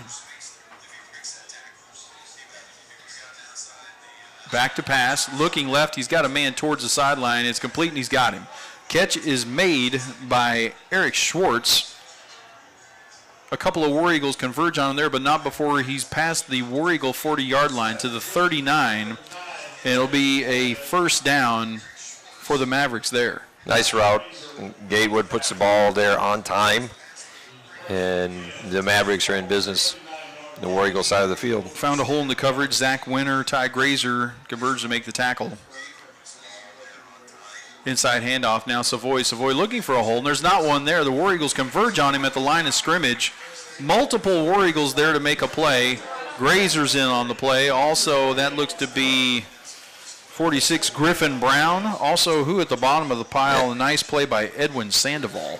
Just made a mess of that. Evan Butler in there, too, as one of our defensive linemen, so that's good to see, an active defensive line. No gain. So Savoy looking for a hole, couldn't find one. It's 2nd and 10. Wide receiver in motion. They give it on the inside handoff to Savoy. Tries to break a tackle again, but hanging on for dear life is the War Eagle defender. He's dragged forward for about 5 yards. It's going to be 3rd down and a long 5, maybe a short 6. We can't see his number because it's tucked in underneath the shoulder pads. I'm thinking it is 87 Nicholas Martin. I think you're correct. Pistol formation for the Mavericks. Running back is Savoy behind Tay Gatewood. Now they're changing up the play, looking to the sideline. Trip wide receivers with 2 of them to the left.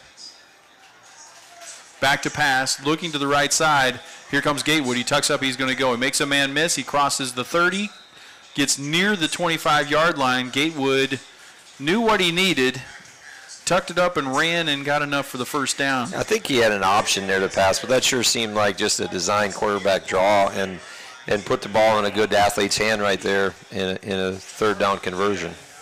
He just kind of gallops. Yeah, he kind of glides. Yeah, maybe glides is a better word. Yeah, that's exactly right. Handoff inside Ricardo Savoy.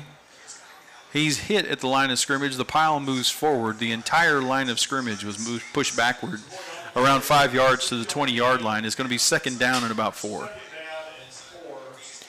It would be hard to see them doing much more than that with the success that they're having just playing power football. At this point, you actually welcome them throwing the football. We've seen one of our most positive play come by Griffin Brown on that pass play, trying to hit the sideline route. The Mavericks have gained some yards through the air, but it does seem like the War Eagles have defended the pass decently. Inside gives Savoy again, just moving the line of scrimmage.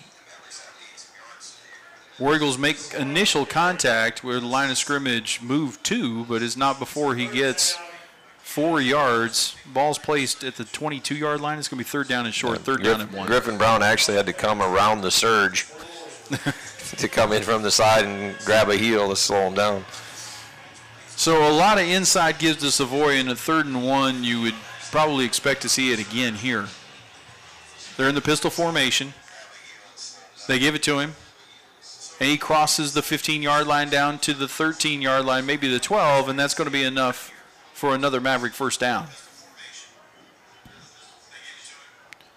Nothing exotic about that, Coach, but offensive line doing a good job making holes. This is, you know, a couple games in a row here where we've seen our opponent really have a lot of success just overpowering the War Eagle defensive line and just going straight ahead. Savoy still in the backfield. They're looking to pass. Gatewood looking towards the end zone. He's going to overthrow his receiver. Had a man for a moment in Colton Mcbride. The War Eagles converged on him, and the pass was too high, incomplete.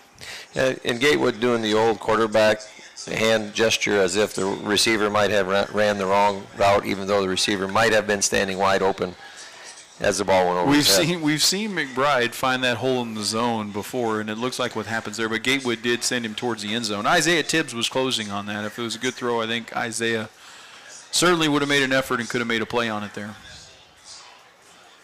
Savoy still the tailback. 2nd down and 10. Inside give. War Eagles converge on him. He's going to cross the 10. The ball will be placed inside the 9-yard line. He's going to get about half of what they need. It'll be 3rd down and 5. A big down here for the War Eagles, just to force a field goal would be a little bit of a silver lining. And I think you'll see Southside in their version of 4-down territory here. The spread right now is 30. The running clock begins at 35. I'm sure the Mavericks are going to be trying to get there. So a good opportunity here for the War Eagles to make a play and keep the clock in our favor. Right, a little outside give. Savoy trying to get the corner. We got a man there. He's not going to make the first down. Is that Griffin Brown out there again? I think Ty Gracer's in on that play as well. He cleaned it up. Griffin slowed him down. Looks like Grazer cleaned it up. The ball's going to be placed at the 10-yard line. It is 4th down and 2. And the Maverick offense is still on the field. Ty lost his helmet there. He's going to have to.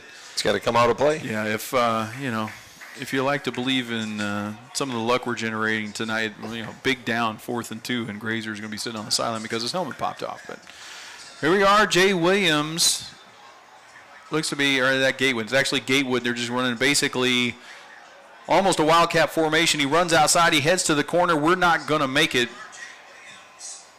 Tay Gatewood into the end zone for a touchdown. And, Coach, that again is almost, it mimics like a wildcat formation, but it's Gatewood, who's such a good athlete. It gives him a lot of options out of that. Yeah, and a fake inside handoff, which has been so successful. And, of course, we commit to it as a defensive front, and Gatewood skates around the end for a touchdown. Gatewood gets the corner. Makes the score 51-15 with 4:14 to go.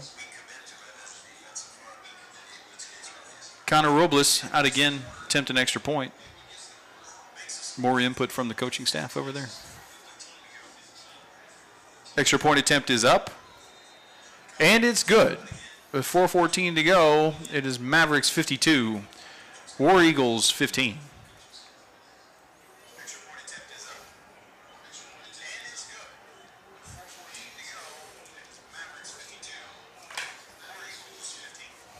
I want to mention the sponsors help make the broadcast possible, and Coach, you know how important the sponsors are to us. Brown Boys, thank you to the Brown Boys for sponsoring War Eagle Athletics, Ski and Sports also.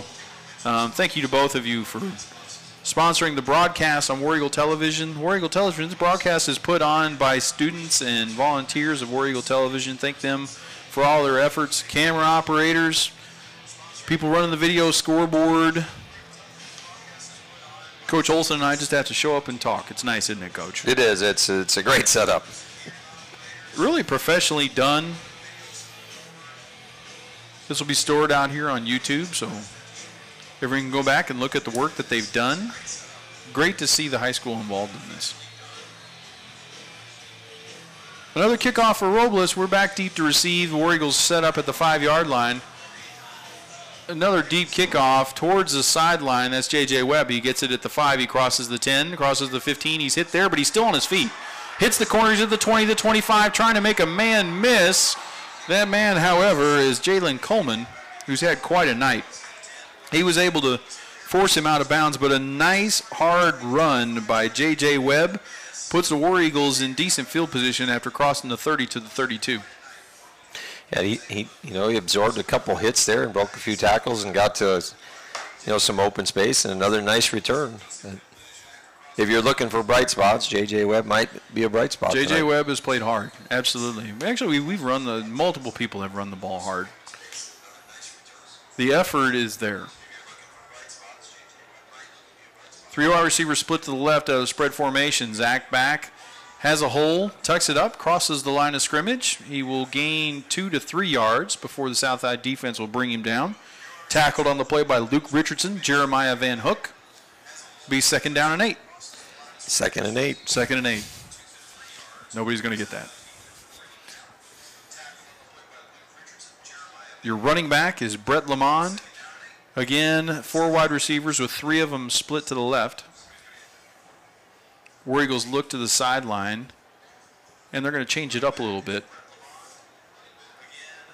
Snap, looking left. Got a guy in the slot. Got a guy in the slot. That's Nathan Hodges. He's going to cross the 45-yard line before being tackled by the Mavericks. It'll be 1st down War Eagles. Just a simple pitch and catch there. Zach makes a nice read, puts the ball right on the money, and War Eagle 1st down. It'd be nice to string a bunch of those together. No, we saw it last week also. It seems like maybe that's where Zach is comfortable, that little seam route, that quick seam route. As we get towards the edge, we've maybe some balls fly wide on us, but he seems really comfortable, and particularly with Hodges there. And now we're going to throw a fly route down the side. Blockberger trying to get past Jalen Coleman. Coleman in good coverage, decent throw by Zach. He threw it where only Carson could get it, but that's going to fall incomplete. Yeah, and a good thought. Throwing to a corner that's jumped 2 passes that possibly a little stutter might get him into his home run shot and then throw it over his head. Flip the formation now. 4 wide receivers with 3 to the left. Zach back. He's got a man across the middle. That's Seth Curran. Ball just a little high off his fingertips and falls incomplete. That's something, again, it just feels like, Coach, it feels like the middle of the field is an opportunity for us.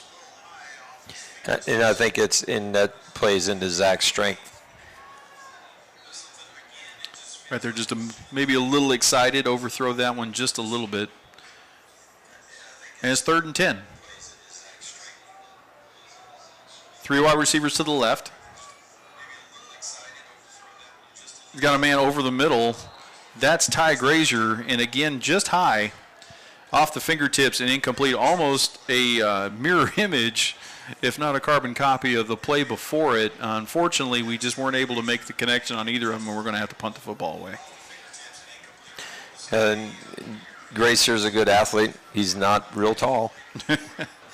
And good depth by the Mavericks linebackers in forcing that ball to be thrown just a little bit high to get in that window, but before the safeties, and it's just too much. Yeah, high across the middle and late is actually normally not a good plan. From whatever it's the I think what you've seen there is there's something there. Like there's an opportunity there across the middle. As the punt goes inside the 20-yard line, Coleman backs away from it, and the ball's going to roll out of bounds or down inside the 15 to the 13. But, Coach, back to the previous play, that's something if I were the coaching staff I'd continue to go back to and then just, encourage Zach. That ball's just got to be delivered a little lower.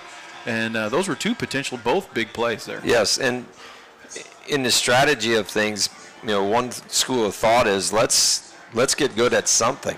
I mean, championship teams are good at a lot of things, and conference champion teams are good at quite a few things. And at some point, you just got to find something to hang your hat on, and maybe that in the passing game is something that Zach and the War Eagles can hang their hat on and force opponents to prepare for.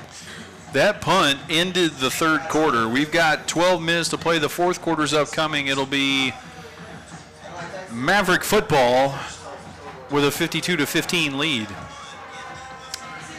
Crosstown, Parkview has scored. It's Rogers 21, Parkview 20. Bryant with a surge. It's now Bryant 35, Fayetteville 21. That in the 3rd quarter.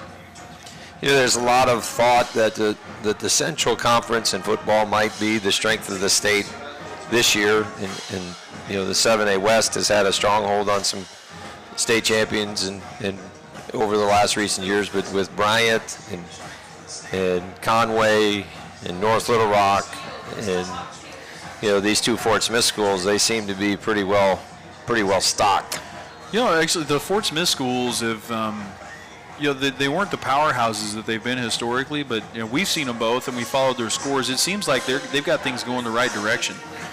Yeah, they almost look like the South Sides and North Sides of, you know, a few years ago, with a lot of speed. They've got good play on both their defensive and offensive lines. They have some big playability, and obviously they're very, very well coached. And it's going to be an interesting run through the conference season and into the state playoffs in 7A football. The first down handoff was an outside zone to Jay Washington, the tailback. He is the sophomore that replaces the senior Savoy. War Eagles do bottle it up pretty good. A gain of about 3. It's 2nd down and 7. Mavericks now using some clock. Handoff again, that's Washington. Washington starts to the right, veers his way to the left. War Eagles wrap him up. The official got involved. We're going to have to give the umpire a piece of that tackle. I think he might have gotten the worst of it, though. Washington twists and turns and finds a way to get about 4 more yards. It's going to be 3rd down and 3. You know, if he's going to stand there, he should have a helmet on. Yeah. He seems to be standing a few yards further back in this play.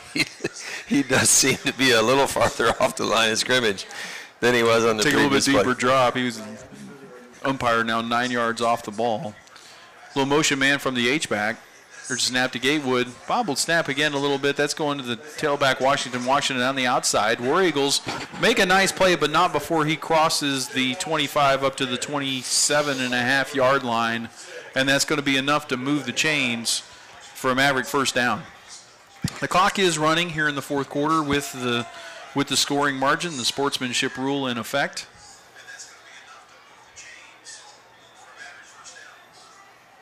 War Eagles kind of standing pat with their defensive starters, Gracer and Tibbs as safeties, and Griffin Brown and Reese Williams, and their linebacker core seems to stay in place here. I mean, still working, still getting better. There's an inside handoff. Washington bounces out, and he's in the secondary. Tibbs is going to chase him down. He crosses midfield. Official looks like he's grabbing for a flag on that tackle. He's not going to throw it, though. Isaiah drags him down. Jay Washington again, excellent speed. Got to the corner, crossed midfield, and the ball's at the 46-yard line for a first down. You know, you really got to give a lot of credit to John Watts, a 6'4", 255-pound offensive lineman here at right tackle for the Mavericks. He's been sealing this edge, and these backs for Southside have been running like crazy, and a lot of it has to do with number 71. New package for the Mavericks. New quarterback, new tailback. The new quarterback is number 18, Blaine Stites, S-T-I-T-E-S. We'll call him Stites. He's a 5'9", 160-pound junior. And that handoff went to number 26, Drew Cannon.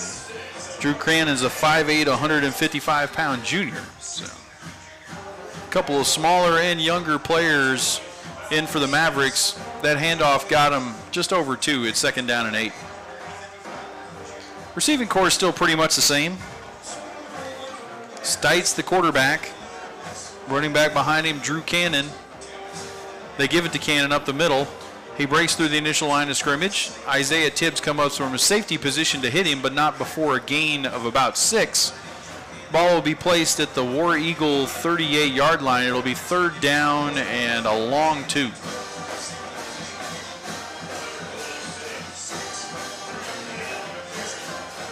$7:55 to play. Gorgeous night at David Gates Stadium. Most of the blue and orange is still around. We've still got a number of people still watching us on YouTube, Coach. When I say us, I mean the War Eagles. I know they're not looking at us old guys. Good thing. Bobbled snap, skips back the quarterback. It's going to be covered up by Cannon. It's going to be a negative play for the Mavericks. Going to back them up, and it looks like they're going to punt the football away. It might be punt number 1. We had one earlier. We did have one earlier. Had them backed up. Remember when we had the 3 and out in the first half? Actually, we had a good run where we had multiple first downs in a row. Had a 3 and out, sandwiched unfortunately around a couple big plays by Jalen Coleman. War Eagles don't believe him. We don't have anybody back in punt formation or to receive the punt. We're not buying it. We're not buying it.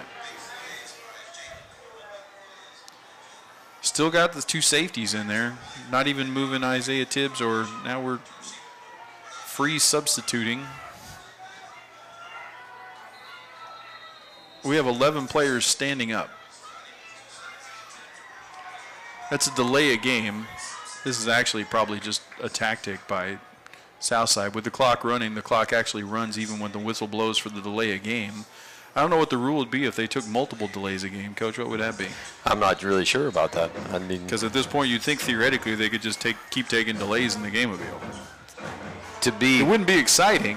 To be politically correct, having worked the clock at some football games, there's not a consistent way of starting and stopping game clocks or play clocks. What I find interesting here too game is to game. We still don't believe them. Like, we don't have anybody back in deep safety. Here they're going to punt it to us, and we've got nobody back. The ball goes over both return man's head. It's going to kick to the right and go out of bounds at the 1 yard line. I don't know if I've ever witnessed a more perfect punt. The ball lands. It landed around the 10-yard line, and it took a hard right in front of the pylon. And if you see the way the ball is spotted, I know you couldn't get another. Well, I guess you could maybe get a ball between there and the end zone, but inside the 1 yard line. So with 5 minutes and 25 seconds to go, War Eagles are looking at 99 yards to pay dirt in that north end zone, Coach. 99 plus. But who's counting, right? Zach Brown's going to come back out in quarterback.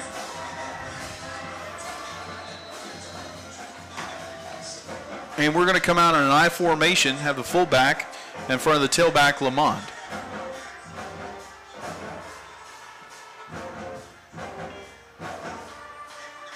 Inside give, Lamond. Lamond is stacked up at the line of scrimmage. He barely crossed that goal line. He was thrown back. A nice play on the play by Caleb Henderson, a senior 240-pound defensive lineman. I believe we actually lost a little bit on that play, Coach, which is kind of hard to do. Hard to do in that situation and still have the ball in the green. This is one of those things where you said if you ever wanted to have a false start, now's a perfect time. You only get a 4-inch penalty on a false start. Get a little head start. Why not? See what happens. See if you can get away with it. It's second down and just over 10. We're back in the I formation. The tailback looks to be Grazer behind the quarterback, Brown. Actually, now we move over into a slot. Toss to the right. Ty's looking for a hole. Goes through the line of scrimmage. Moves the pile forward. He crosses the 5. Gets to the 7-yard line. So a nice gain. Gets us out of the shadow of our goalpost, and it'll be 3rd down and 5. Yes, nice play by Ty. Nice pitch. Got some breathing room. And another way right there by the coaches to just get one of your best athletes the ball out on the perimeter and allow him to make a play. Yes. War Eagles are going to take a timeout right here with the clock running. There's 3:38 to go. The final score is the only thing in doubt here. Obviously, at this point in time, Southside is going to win the football game. However, Coach, still working on everything we can work on. We'd love to put a little 2-minute drill together right here, have some success, score some points. Find another player. I mean, find another player. Sometimes, in games that are in this fashion, that somebody steps forward that has been standing on the sideline or has been on your bench and steps forward and competes, and you find another kid that might be able to help you down the road. Fourth quarter again. Parkview has scored again. It's now Parkview 27, Rogers 21. So after having the lead, the Mounties are now trailing as they enter the fourth quarter. The War Eagles are going to come out in a spread formation now. We have 3 wide receivers to the left. Ty Grazer's in the slot to the right. Zach Brown still your quarterback. Back to pass, looking to the left. Now across the middle, he's got a man. Man across the middle is Nathan Hodges, and again, Zach Brown and Nathan Hodges on a little seam route across the middle seems to be an effective play for us. Yeah, and I think we're going to get a roughing the passer penalty in the end zone. So tack on 15 more. The gain was good to the 26-yard line. The 15-yard penalty, they've actually already got the spot. The linesman got the spot ready to go with the clock rolling. So with 3 minutes to go, the ball's going to be placed at the 41-yard line. And, Coach, now we've done some good work getting out of our own end zone. Yeah.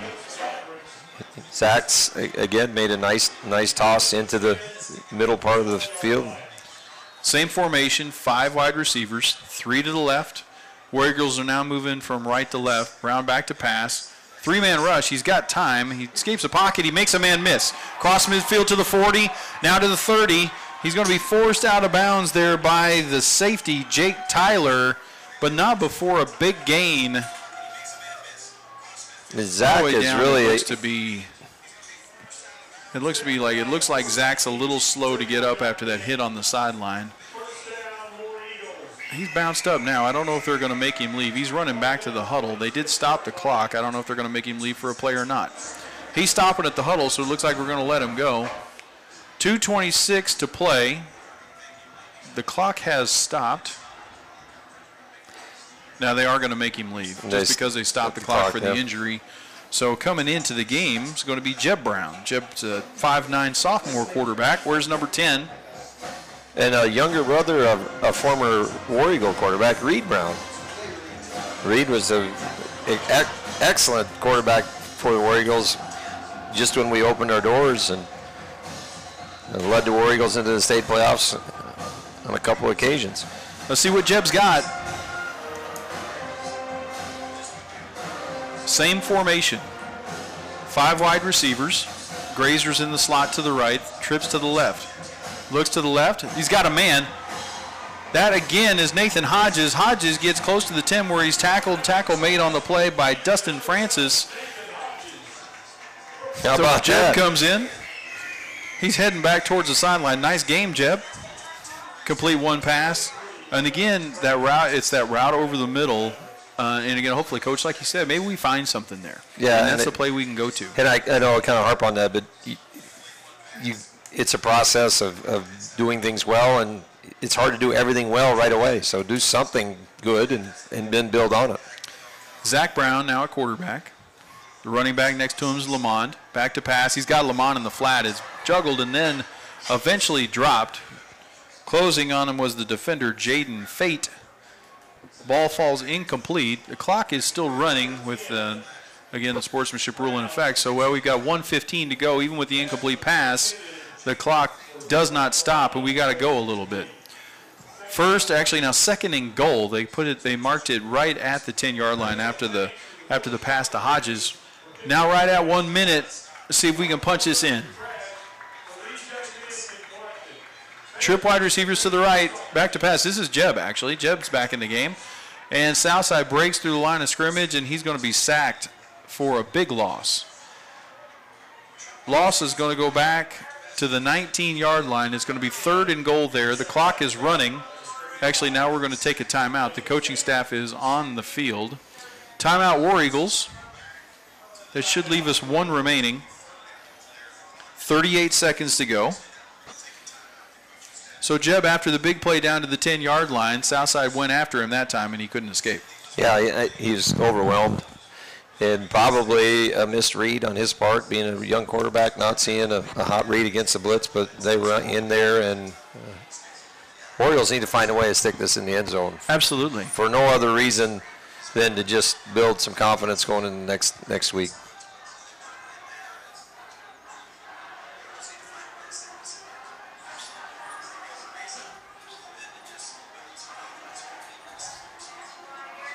A score of obvious interest. The Brewers have taken lead over the Pirates 4-3 in the 6th. It's of interest only to me, but it's of obvious interest.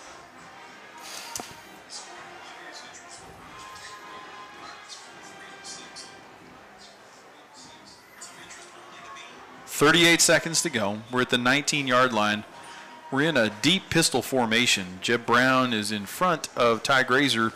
Spread formation, 2 wide receivers to each side of the formation. Grazer now moves to the right of Jeb. Speed option to the right. Tries to get the corner. Now he pitches out wide to Ty. Ty's got a corner. Beats a man. He's tackled inside the 5 down to the 2-yard line.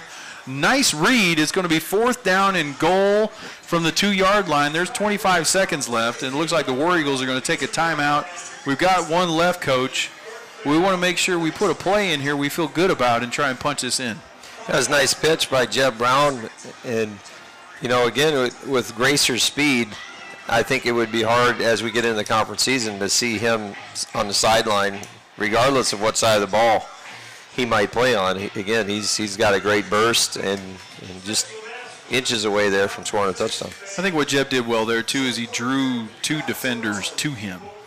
And showed patience. It's a speed option, but he showed patience before delivering it. And when you do get Grazer the ball in space, I mean, good things happen. He is athletic. So let's see what we got. Let's see. 4th and goal. Nick Winter in the ball game.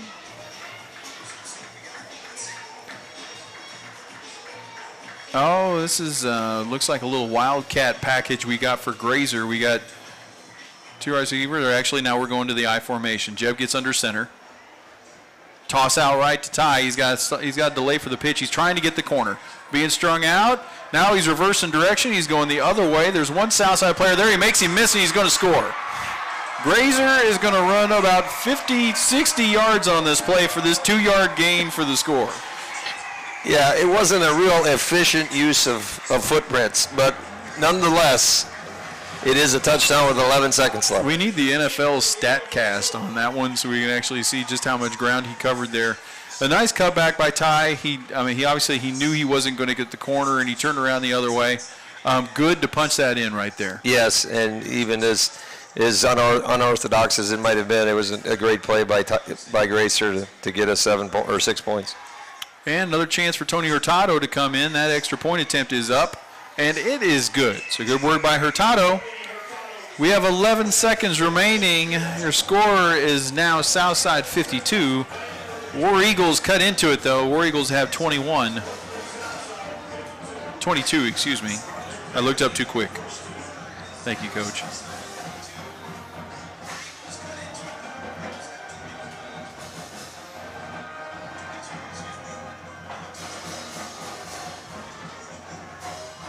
So that's effectively going to end the ball game. We will kick it off here again to Southside with 11 seconds to go, and the clock will begin to run.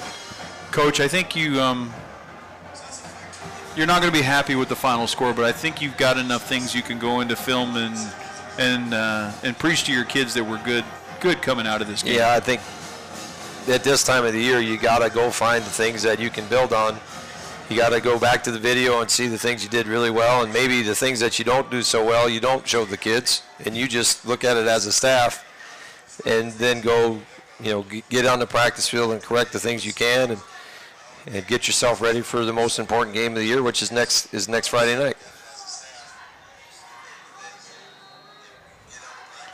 We're set to kick it off. Hurtado puts a good boot into it. It's caught just inside the 5, and they're going to take a knee. Clock is running at 8 seconds, and they're going to wind the watch. We stop it momentarily, but that is going to end the ball game. That's the way it's going to end after a score by the War Eagles.